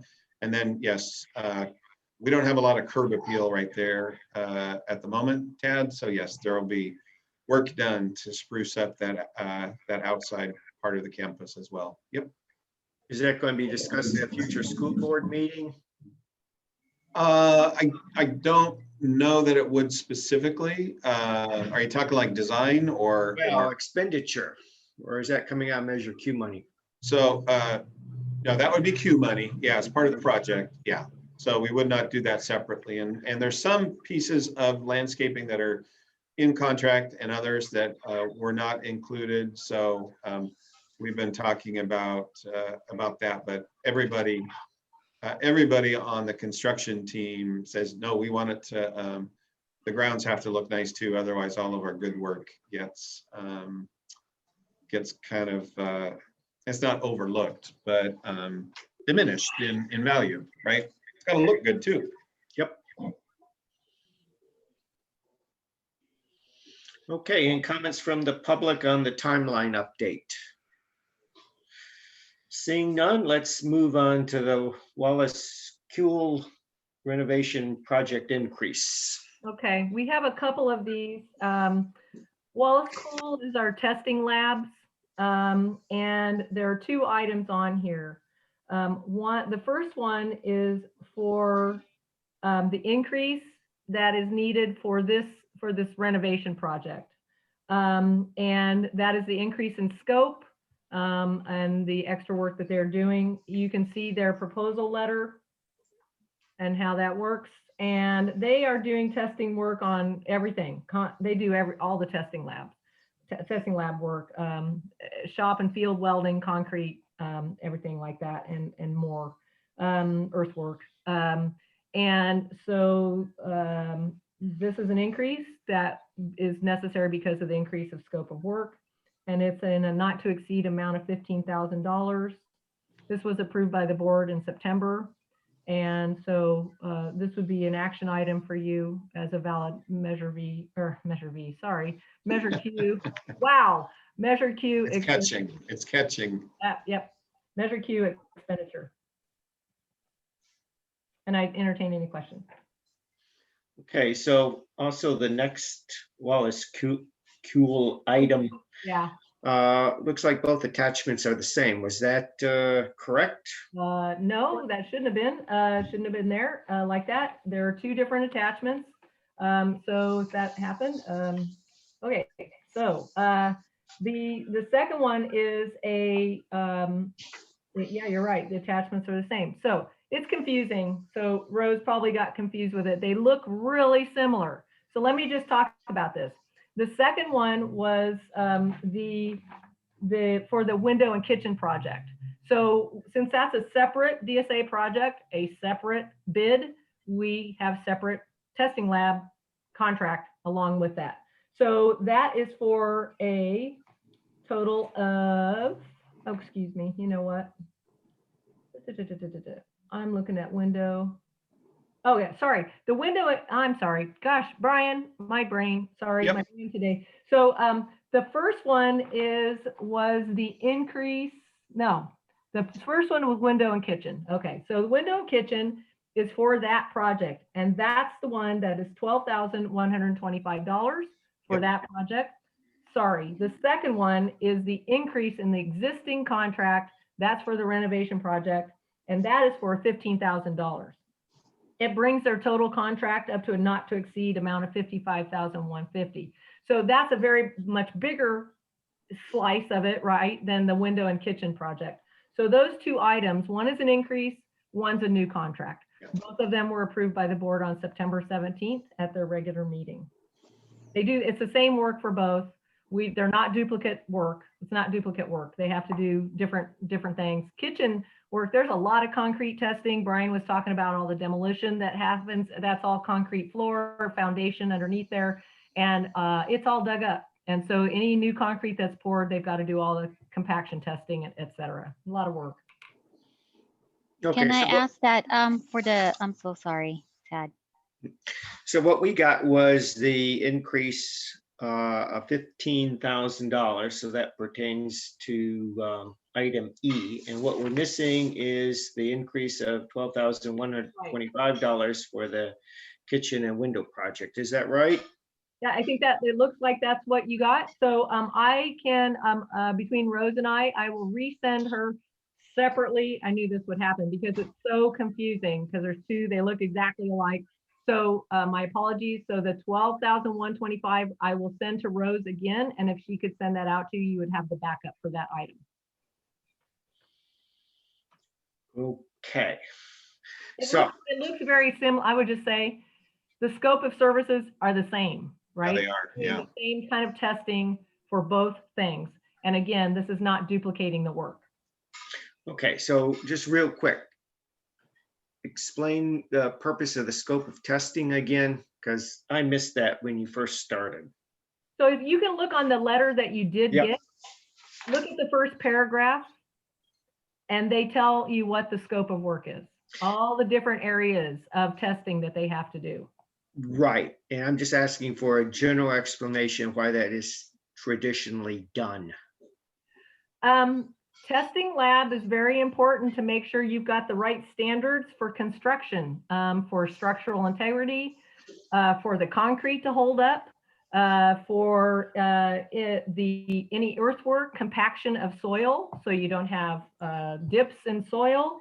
So they're doing this work as the construction is taking place to verify that Yeah, the concrete's correct. they have to take samples. Georgette's nodding her head because she is definitely involved in all this kind of stuff. They have to take core sampling. They, have to test it to make sure it's compacted correctly on the soil and on the concrete. They have to make sure. If it is not, for example, if they come back, it's a synchronous kind of thing. It all is happening in real time. They call out for Wallace and Cool to come out while they're doing a pour, for example. And they come out and they're looking at it and they do a sample and they take it back to the lab and in real time, and they can say, no, this is not correct. Take that out, demo it out, redo it, or Okay. whatever the solution is. And they have to do that. And these are all in the plans and specs, the standards of which they have to get to. All right, got it. Thank you. Tad, you can be assured the house you live in and everybody else, none of these things were done. Yeah. Thank you, Gary. Yeah, this is a lot more regulated than residential construction. The difference between commercial and residential, and this is beyond that. Yeah. Well, I'm sure if they did the work like that here, our house would cost $1 million. Yeah, I mean, it is taxpayer money, so we want to make sure it's done correctly. Okay, any questions from the committee on these two Wallace Tool letters? Seeing none, any questions from the public? Okay, so I will entertain a motion to approve these Wallace Tool letters as valid Measure Q expenditures as presented.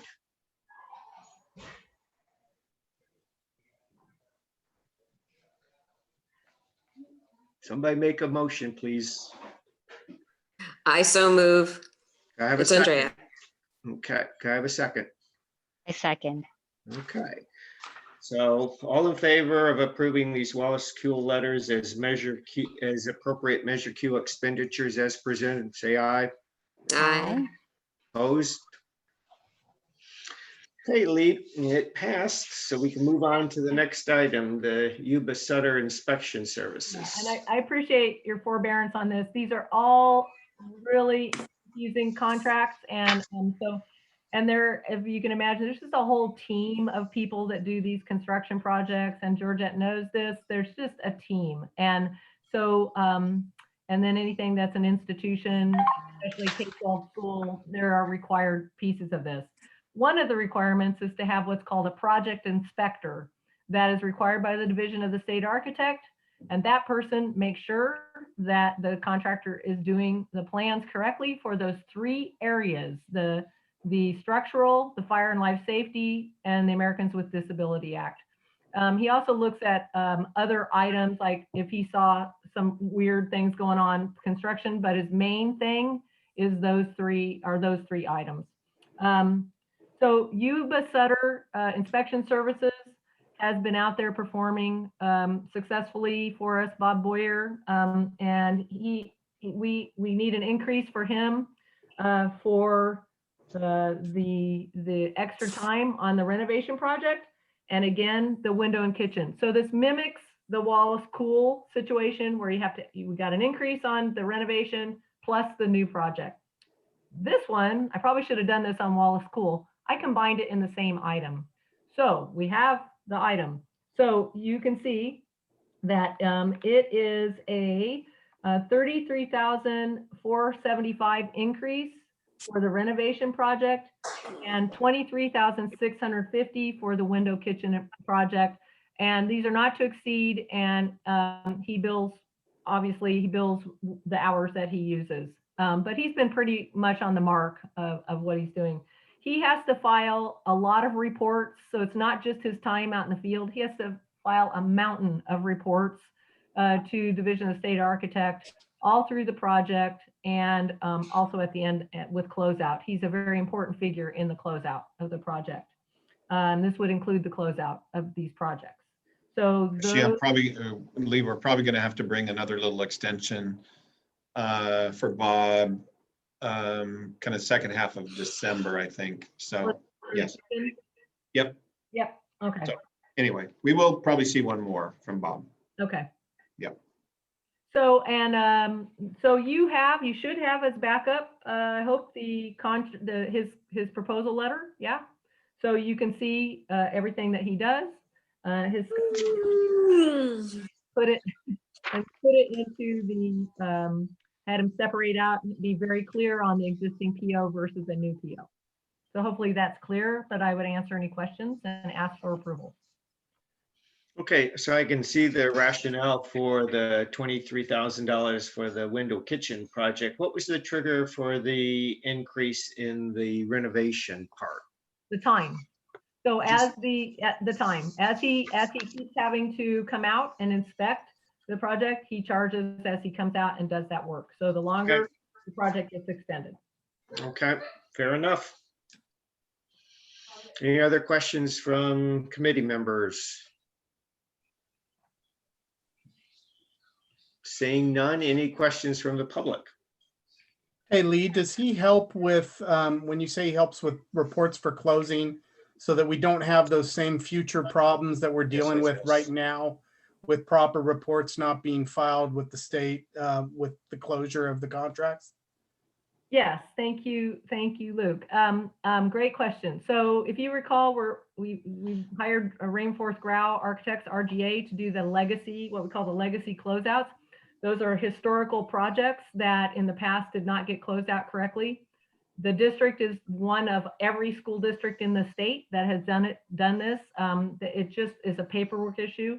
Now, when the whole change happened, the DSA also instituted a new system that mimics much more like when you have a permit, a building permit at your home. You know, the inspector comes out and checks off when he or she have come. And so that's in real time. They do the check off, ding, ding, ding, ding. And with schools, it's not so easy. It's more of paperwork. So on each step of the way, the paperwork submitted, the paperwork submitted, the paperwork submitted. DSA will not go further if you don't do that. And Bob has been well trained in this and is good at this. And any of the project inspectors who are certified, which he is by DSA, are doing this. They must do this. Now, on top of that, which you guys don't even see, there's also DSA inspectors that come out. So not only do we have project inspectors that the district hires, but who is oddly accountable to DSA, even though the district has to hire them. The DSA inspector is an employee of DSA. They also come out inspect. They don't charge for that. That's part of the DSA plan check fee and their fees. But so there's a levels of inspection that go, like Gary was saying, way beyond any kind of residential or commercial private sector building that goes on. Okay, any other questions? All right, seeing none, I will entertain a motion to approve the Yuba Sutter inspection services as a valid Measure Q expenditure as presented. I motion to approve it. Thank you. Could I have a second? I'll second.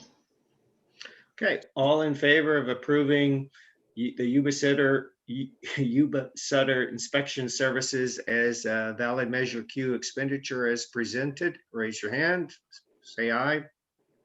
Aye. Okay, those opposed? Okay, it passed. Thank you, So Kat. let's move on to the John Knight Middle School renovation project furniture and equipment timeline. All right, so on this one, we've talked about this various points in time in this meeting, but I provide for you the detailed timeline of activities. The board gets the same timeline. They're going to get the same timeline tomorrow night. And this is for information only. So you see the timeline and all these things that have happened. We're up to the 3rd page of that timeline now.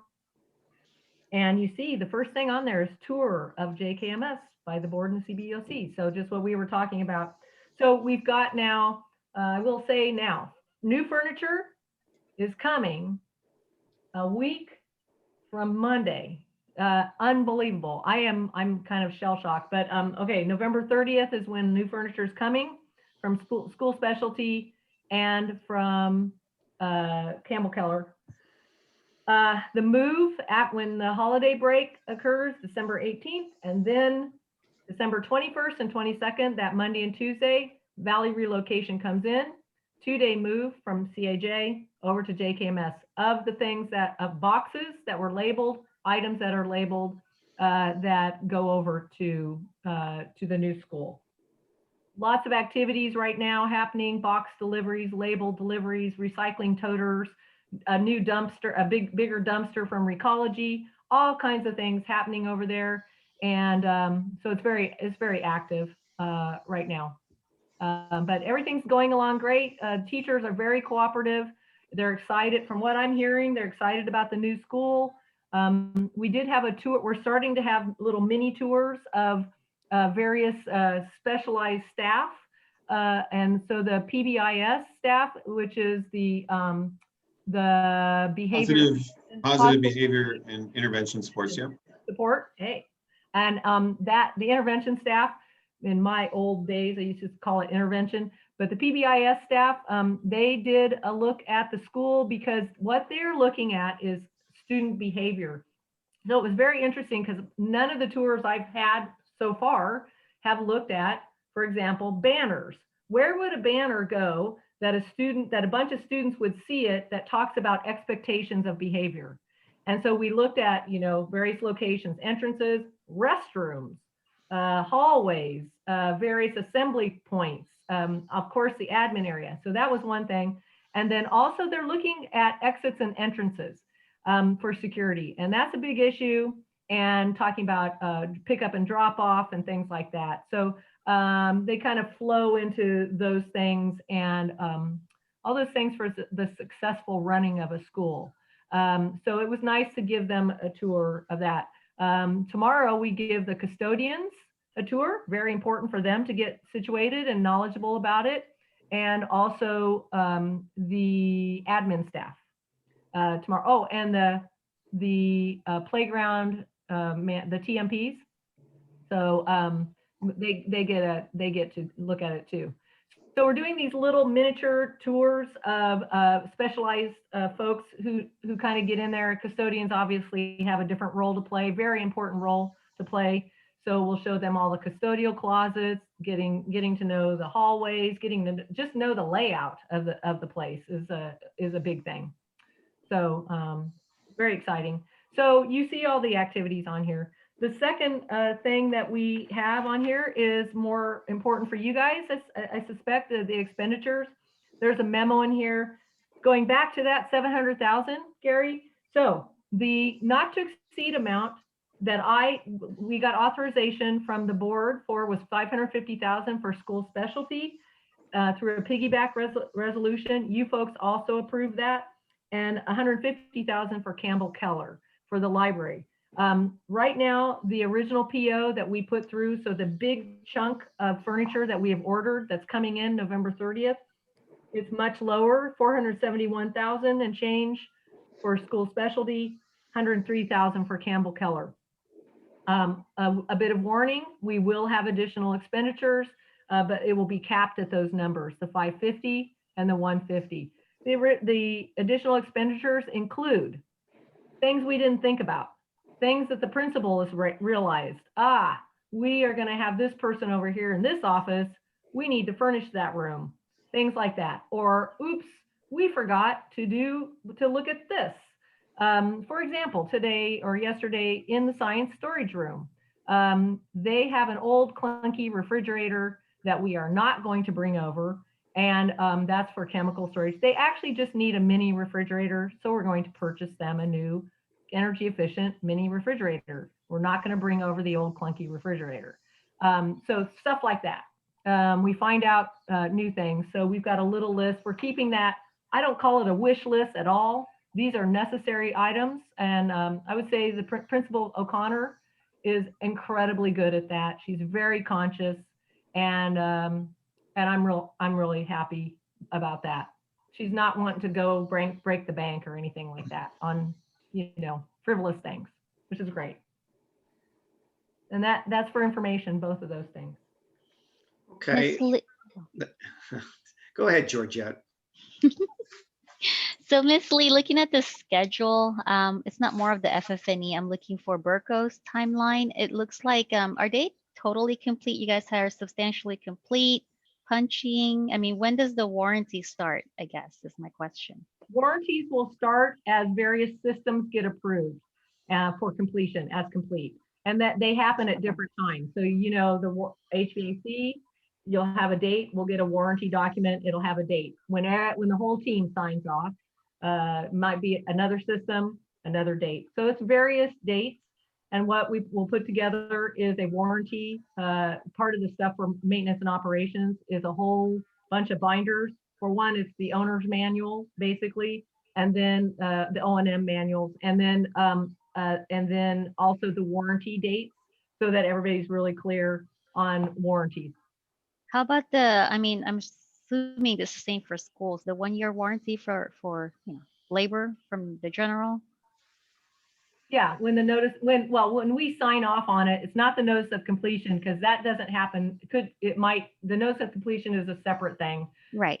But it is when everybody decides and agrees on that. Yeah. Okay, so it hasn't started is what I get, is what I'm hearing. Absolutely not. They're not Okay. complete. Nope. When are we expecting that to happen? Like January, The renovation December? project, the current schedule for the renovation project, as it says in here in the schedule, is November 15th, which already went past, right? Yeah. So we knew it was going to go a little bit beyond that. And they are keeping real clear on that. Like Brian said, it's already, punch lists already being done, and they're cleaning. And so that's in process, and we'll keep that to a minimum. And then the second thing, and we'll probably get I'm not sure if on change order 8, it has that new date on it or not, Brian, but anyway, the second one was, like Brian talked about, the original date for the window kitchen was December 15th. They're going to go beyond that because the kitchen equipment has been delayed. Actually just the arrival of the kitchen equipment. That's what they're waiting for. So that will be into January, February, probably. And so that's when we'll have a new date for that project. But that's a separate date, right? It's a separate It's date. a separate project? Yep. Okay, so I'm assuming the main JKMS will be like sometime early December, I'm assuming, is when. Yes, I'm Okay. assuming that. Now, the main thing also for us is that we coordinate really strongly on, is the site ready for furniture delivery? Yes, it is. So these kind of things, as I start to encroach into the site more and more with my stuff, the furniture, and both the new and the existing, then we have to make sure and we coordinate very, very much with the construction that's going on. Burco is very aware of it. Everybody signed off on it. Yes, we're ready. Yes, we're getting staging areas ready. All of that work's happening. So things are moving along, and yes, we're confident. Yes, it's on target. And that would be the information. I guess my only concern is, because of COVID, we're not fully utilizing the building, right? Warranty is going to start, and who knows if we're actually going to be in there a year from now, and we might not notice anything until we actually using this space. That's a good point. Good point, Georgette. However, we will be heating the building. Staff will be in there. So yes, we will be using the water systems, the electrical, the technology, the HVAC, all of that will be used because staff will be in there. Okay. So that obviously a teacher is going to heat up a classroom. If they're teaching from the classroom, there'll be heat in the classroom. So yeah, we'll find out. In fact, I can't really think of any system except for no, I can't think of any system that's not going to get used, actually. Yeah, just different with 650 bodies on a campus using it, and as opposed to 60, right? Right. I would look at stuff like this. Is what I would look at. Just knowing it would be like wear and tear or hinges on doors that the kids might be, let's say, kicking maybe, or like the gym doors, locker room doors might get a little bit of wear and tear. Are the hinges holding up? You know, that kind of thing. The stuff of wear and tear of doors would be one issue where we know kids, you know, they do impact door usage and not always in the best way. So I always look at door hinges and things like that. You know, But like maybe the restrooms, I don't know if the kids have separate restrooms than the They do. staff, you know, so maybe we'll test use all of those as well. Yeah, we'll test all of that though, and toilets that work now will work in future. Yeah, we'll test the water, and that's actually a great point, Georgette, on that we need to be vigilant on any of those areas that are student only to make sure that everything's a-okay. It's a great point. Yeah, and to follow up on that, you know, soon we're going to have CA Jacobs that's unoccupied. We're going to have our middle school not fully utilized. Do we have sufficient security to keep, you know, kids that just might want to do something bad to these schools? Because one of the most upsetting things I saw was going through a tour a year ago and seeing where kids had gotten into the middle school and marked it with spray paint and smashed out windows and had written their commentary in spray paint. Can we prevent that? Yeah, so here in this final push, and as windows are coming in, actually going to go ahead and get some security, overnight security, at least on, you know, Friday night, Saturday morning, Saturday night, Sunday mornings, perhaps a little bit more.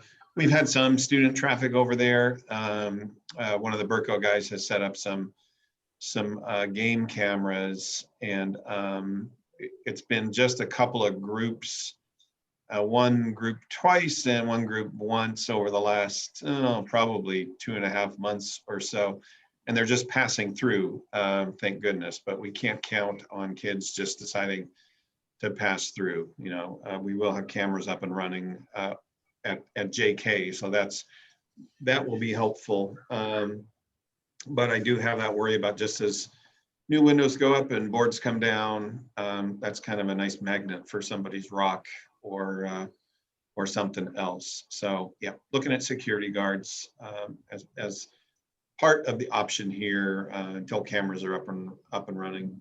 So you had kids actually walk through the building? Not buildings, outside. Buildings are locked up tight. Yeah. Not into the buildings. No. Okay. And you know, the hallways over there will be alarmed as well, right? So you get into a hallway and you're going to set the alarm off. So we've got a little bit more protection over there than we did in the past. And CA Jacobs? There's not much. No, there. the CA office is the only place that's alarmed over there. So we've not had much happen from outsiders at CA over the years. It's not the most intriguing or alluring campus, I guess you could say. But again, when a building becomes vacant, it becomes more of an attractive stop and fly point for kids. So we'll be looking at that, and really I think we need, whether it's moving all dead over there or finding some other purpose for that site, we can't let it remain vacant. Somebody along the way with this project said, you know, empty buildings age more quickly, and it's really true. So we've got things that we could put over there, and I think we'll need to look at doing so for sure. Okay, any last questions from committee members regarding the furniture and equipment timeline? I do, Ms. Lee. So in the line item where it says IT sets up at JKMS, so that low voltage line item that you previously talked about, I'm assuming it's all in-house. Who's doing the installation? You're not going out to bid for, I don't know, whatever the case may be, installation? I'm not contracting out, but IT may contract out. Yes. Yeah. So they Okay. probably should. They don't have enough staff to do everything, and they can't rely on maintenance to do that because they have other jobs that they do. And so they may contract out, yes, and they would use the contractors that they normally do for any kind of installation, and you might see some things like that. That would be under the IT placeholder number. But also they are doing some in-house work as well.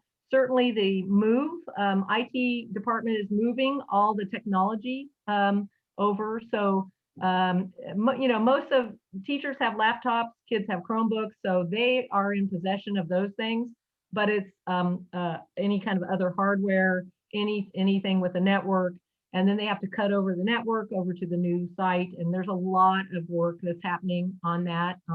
And so whatever costs they do, but yeah, Mark does a lot of stuff in-house.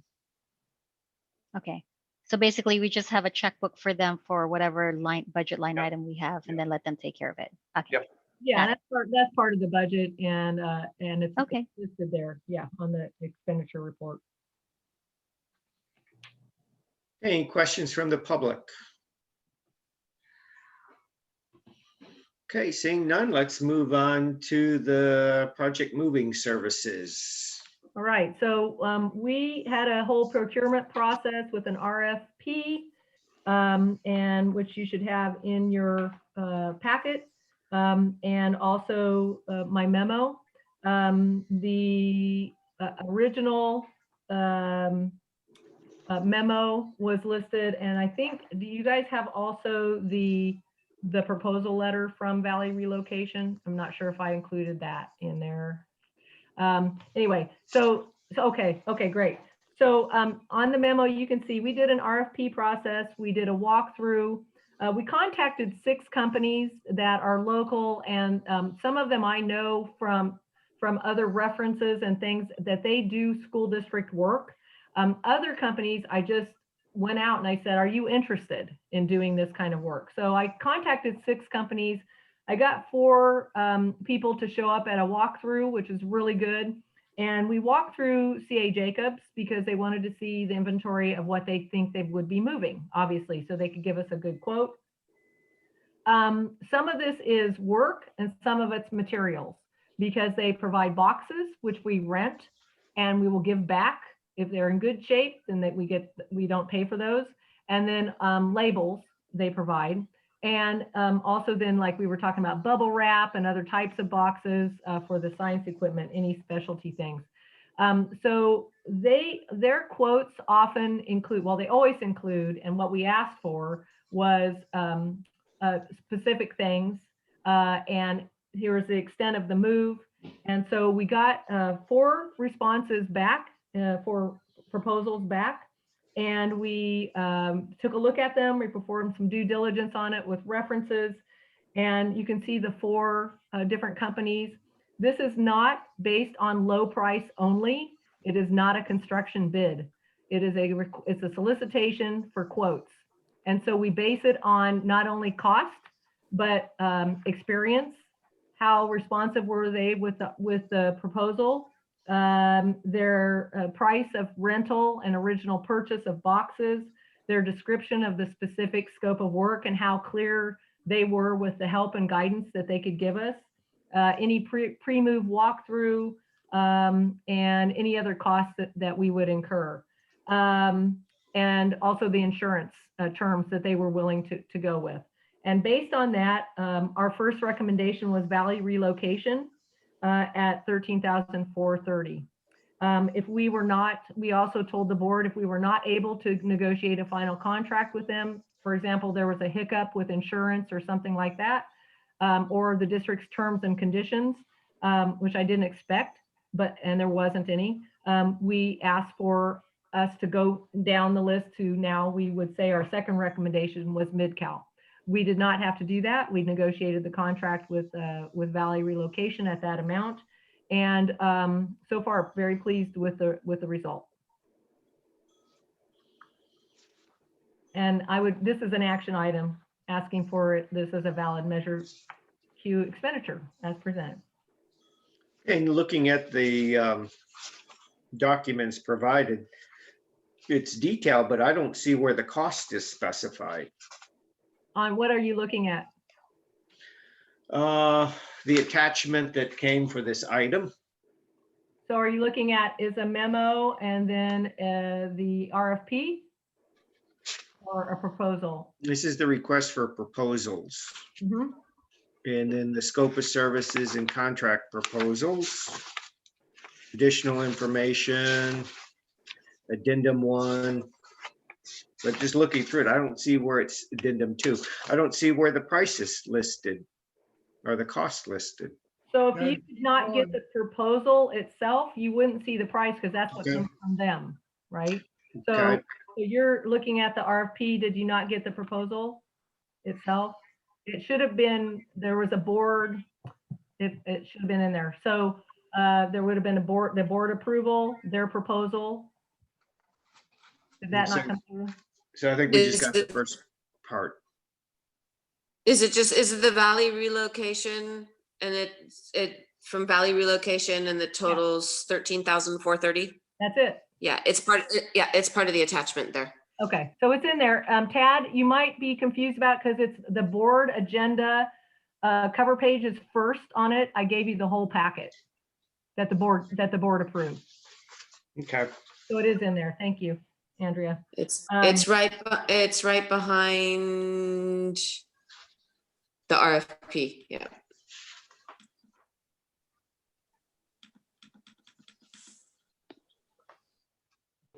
Well, no worries. It might have just been a printer issue on my part.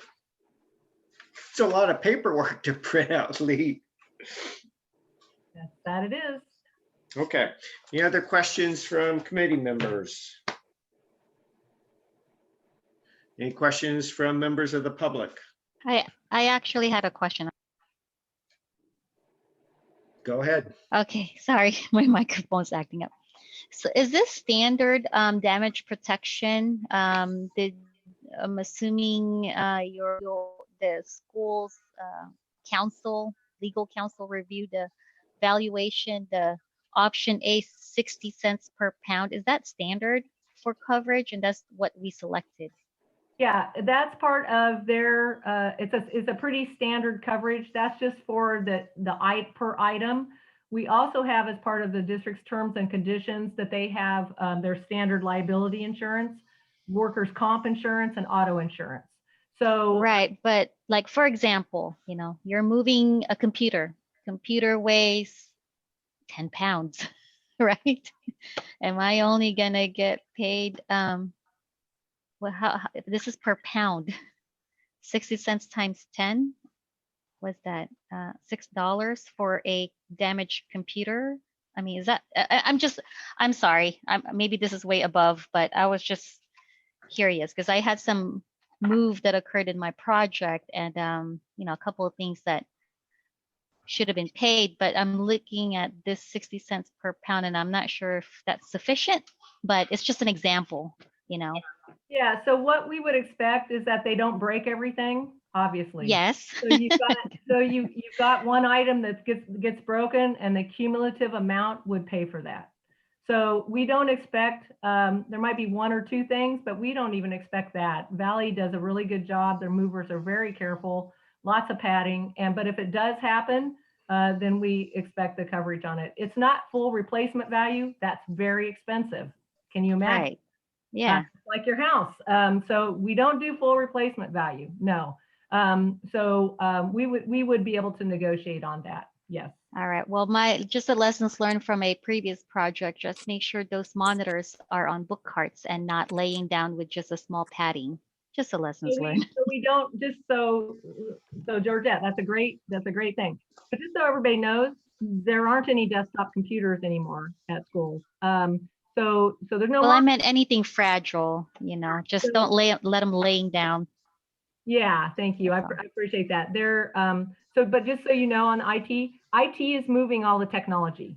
So they're going to be moving any document cameras, if there's any personal printers around, anything like that. Then we have on the large printer copier machines, of which there are 5. Ray Morgan, who's the company that the district works for, they will be moving that. Mm-hmm. So there's specialty movers that know, for the specialty items. And then we have the insurance coverage on anything. Also, just so you guys know, personal items of teachers we do not have it. We are not going to pay or compensate teachers for anything. They are told to take all personal items, meaning stuff that they bought, right? They bought a microwave and they had it in a classroom, take it home, or just don't label it, but you should take it home, because if anything did get damaged or lost or whatever, then the personal items we're not responsible for. District will not compensate. And that's a big thing, actually, I've run into in past situations where unfortunately some people wanted to take advantage, not in this district. Some people wanted to take advantage of that little loophole. So we tightened it up. So yeah, I appreciate that, Georgette. It is important. We'll be there on site when they're doing the things, but really we kind of just get out of their way because they know what they're doing.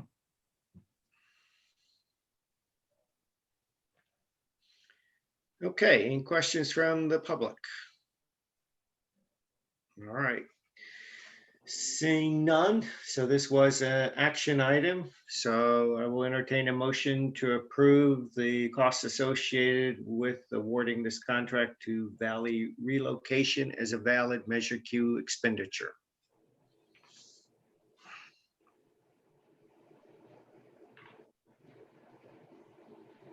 I I'll motion listen to approve. There you go. Thank you, Georgette. Can I have a I'll second? I'll second. Okay, we got a second. Andrea. All in favor of approving this motion, say aye. Aye. Aye. Opposed? Very good. And Lee, I did find the documents. I had stapled them to the wrong set, so they were there. So it was Good. my error. Sorry for the confusion. No So problem. let's move on to the next item, the award to GluMec. Right, so this is a new item and the board is actually seeing this for approval tomorrow. So you're seeing this first. GluMac is the one that the company we're recommending for commissioning services. The Jim and the construction team put out an RFP, not RFP, they actually asked for quotes, and they solicited quotes based on what was in the plans and specs on what the commissioning agents needed to do. They contacted a couple of companies that actually contacted some companies. These two responded. And I want to make a little correction on my memo. The interface engineering, I put Portland, Oregon, because that's the only office I could find, but I see that they do have a San Francisco office. I went online and that's most likely who responded. I think Portland would have been a stretch. You see a very vast difference in cost. And so at a Folsom, they recommended to the district, to the board, $33,100 for GluMac. Now, commissioning services is something that's done with energy, more and more with the energy efficiency.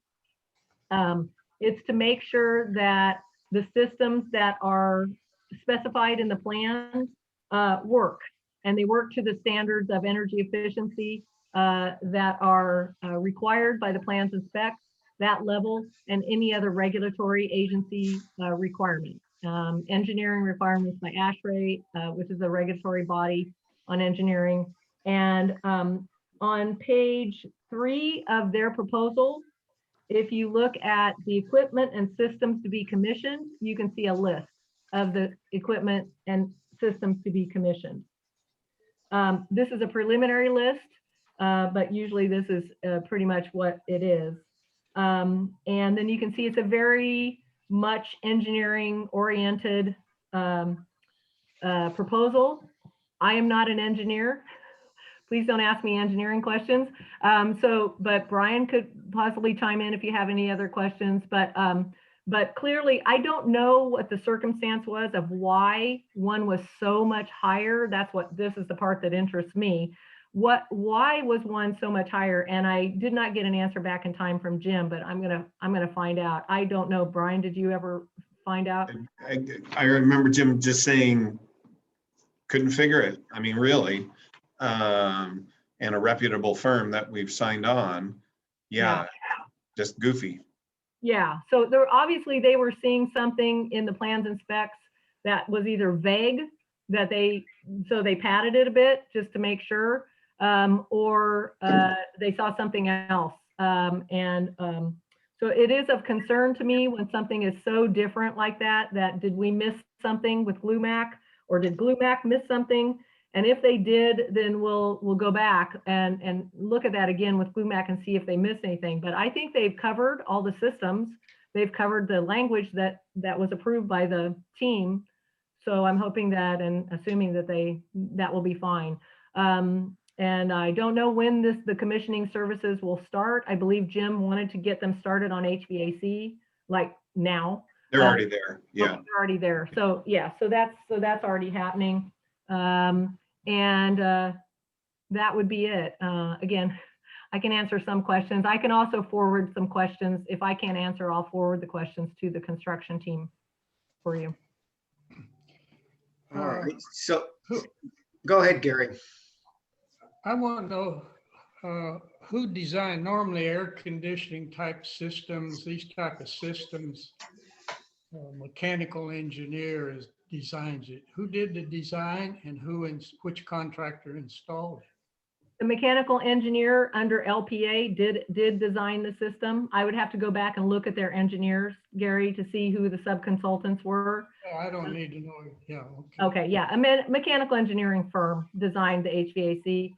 And it's under Burco's general contractor contract, but they have subcontractors that are mechanical contractors that install. Yeah. So Burco, under their subcontractors, did the installation. Correct. I guess it seems like kind of repetitious. You gotta, somebody designed it and somebody installed it. They have responsibility for those systems to work. Yes, they do. I don't know why the third party's coming in. Is that some state requirement? It's not, we're not going for LEED certification, which is the high-end energy efficiency certification, in which case it would be required to get that certification. But it's very much typical and best practice nowadays to do this commissioning work to make sure that the energy efficiency standards are met. It's very, very important because your utility bills are a huge amount of cost from out of the general fund of the district. And the best that we can do to get those energy bills down, the better. This equipment is also so complicated nowadays, Gary, with remote control and energy management systems and all kinds of stuff that's in there. It's not a matter of a subcontractor to say, hey, it works. It's just not that simple anymore. The systems are very complicated. And that's why you have this third party taking a look at it. So there's no responsibility on the designer or the installer if they do their test and they don't come up to standards? No, they are responsible for fixing it. They're the ones who are responsible. Yeah, this company does not fix it. I know that. Right. So yes, they are responsible for making sure it works. So what happens is this commissioning agent will go back, they'll issue reports, and they'll go back and say, hey, this isn't working to the specs. Mechanical subcontractor, fix that. So yes, that does provide the accountability. And if they didn't design it correctly, then is the contractor responsible for bringing it up to the specified standard? No, you have a whole series of things. If we found out something wasn't designed correctly, we'd already know by this point. Okay. But yeah, if there's a massive failure or a failure of something like seriously, they spec'd the wrong thing or it was designed incorrectly, we would know by this point already, Tad, but sometimes things do happen. And at that point, it is a tangled web of responsibility and accountability then that we spend a lot of time on, but making sure that it works. That's why the contract documents are very important at the beginning of the project. All right, so come August 2021, it's 110 degrees outside. We got students in John Knight Middle School and it's too hot for the kids. Now, is this to guarantee this doesn't happen? This whole process? No? No, absolutely not. If there's some breakdown of the system, that's not the commissioning agent's responsibility. No. So, you know, there's a whole level of, for example, look at the air conditioning system at your house. You have to do a lot of different investigations first to figure out what's wrong, right? So it's the same thing. You're going to go through various steps. First, if it's under warranty, you're going to call the company. If it's not under warranty, even if it is, you're still going to call maintenance and operations department, right? And they're going to look and they're going to know the systems and they're going to check it out. Is there anything wrong? You go through the steps of, okay, that still didn't work. Uh-oh, we think we have something else. Is it under warranty? Uh-oh, does it require outside service? Uh-oh, is there something else going on? So it's just like any system, you want to make sure everything works. This is to make sure that it's working to both, it's operational, yes, but it also is getting to those energy efficiency standards that we need. And then also any regulatory body, the bare minimum standards that we have to meet. But does it guarantee that things work? Absolutely not. Nobody can do that. Yeah. All right. So how do you test energy efficiency of an air conditioner at this time of year when it's not under a full load like you would get in August? Well, again, I ask that you not ask me engineering questions. I will. Georgette might know this. I know there are tests, the way they do the tests, they pressurize the buildings. They run the air conditioner, just like if you put an air conditioner in right now in your house, you would test the air conditioning. And is it at the big load that it is? No, but you can get to a reasonable amount of coolness and temperature. So, and air pressure, all those kind of things. And it's a complicated set of testing that they do. And Georgette, maybe you can speak to that. No, I mean, just to tap on what you said, I mean, all the commissioners do is that they look at the basis of design, what the engineers put together, right? Sometimes you can design something and it totally doesn't make sense, So Right. this is them checking to make sure that what was designed is operational, fully operational, so that way, if they do find something, then we can get back to, to the designer, the engineer, whatnot. So it's better to have a third party making sure that things are operational. You mentioned warranties earlier, Georgette, right? So Tad, for some of Tad's concerns or others' concerns, these systems are going to be under warranty. So when you have a failure or issue develop, you get those people back in to deal with it. Right. Yeah, and that systems are so complicated on campuses of schools. It's extremely complicated, and all the way down to, I mean, we're not even talking about the training for the teachers, the principal, and the custodians. I mean, there's a huge number of people that touch these systems, and we're only just talking about HVAC, right? There's all these other things that are in there. It's just a big operation. The commissioning agent, those services are required in the plans and specs, which we signed off on, those plans and specs. If we do not do the commissioning, the warranties there'd be an argument to void those warranties out, because we'd be complaining about something, but we didn't do what we were supposed to do. And so, like Georgette said, it's just a good check to have that third party. Okay, thank you. Any last questions from committee members? Okay, seeing none, any questions from the public? Okay, I will entertain a motion to approve the $33,000 as a valid Measure Q expenditure to Blueback as presented.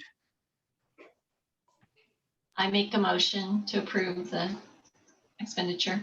Thank you. I'll second it. Thank you, Georgette. So all in favor, say aye. Aye. Aye. Opposed? Okay, Lee, we got your last action item passed. Thank you. Okay.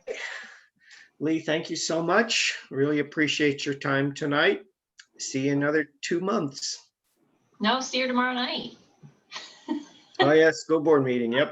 I'm hanging around at the end of this meeting, and Okay. I have the school board meeting tomorrow night too. Yeah. All right. So we'll move on to officers the reports from the officers and subcommittees. So website.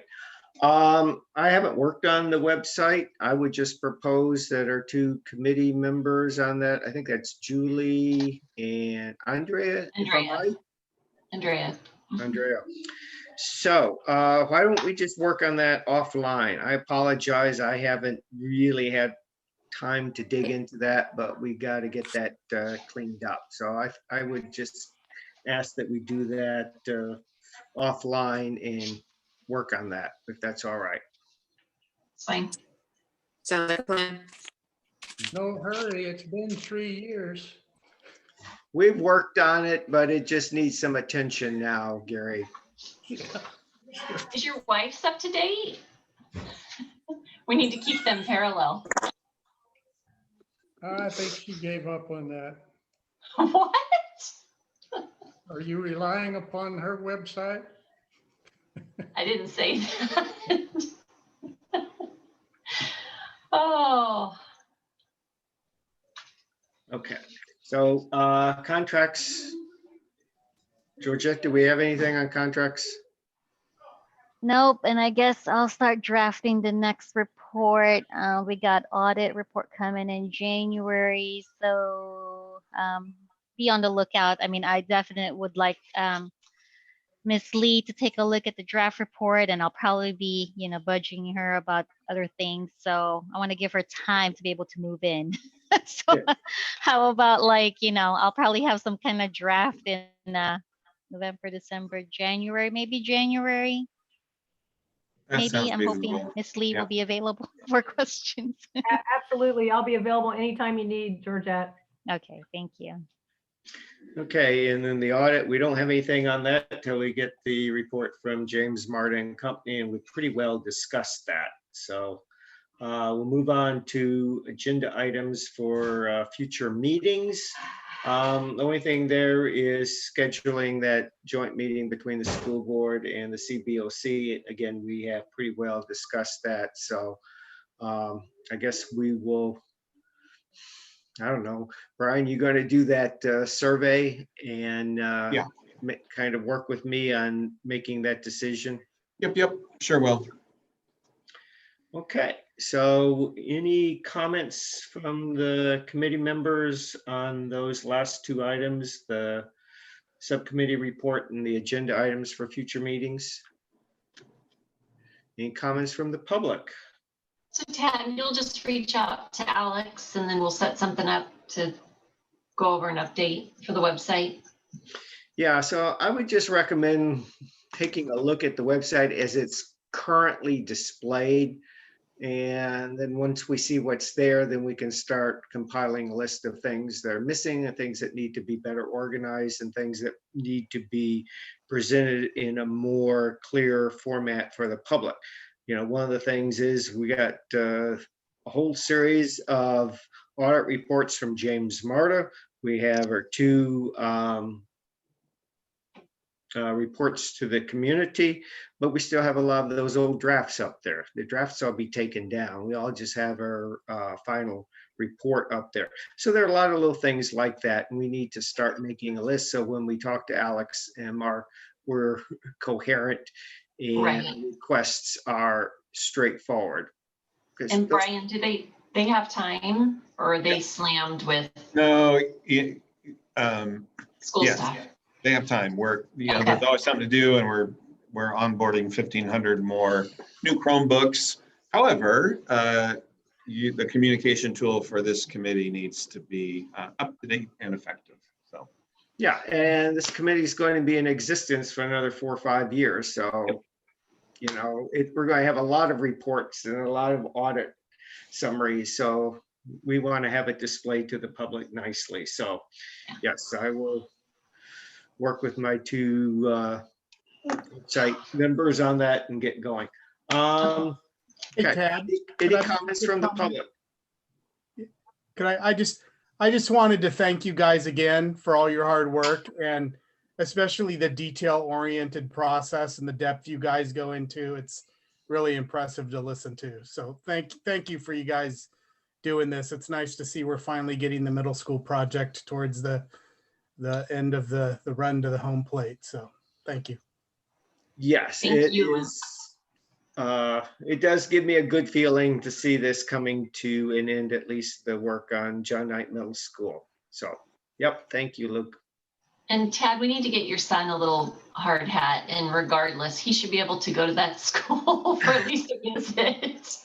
Oh, I hope they get the vaccines rolled out really quick so we can put it into this. It sounds encouraging from what I've read. So, okay, any other comments before I adjourn this meeting? Thanks, everyone. Happy Happy Thanksgiving. Thanksgiving. Thank you Saying all. none, we are adjourned. Thank you. Thanks, Lee. All right, take care. Thanks. Night.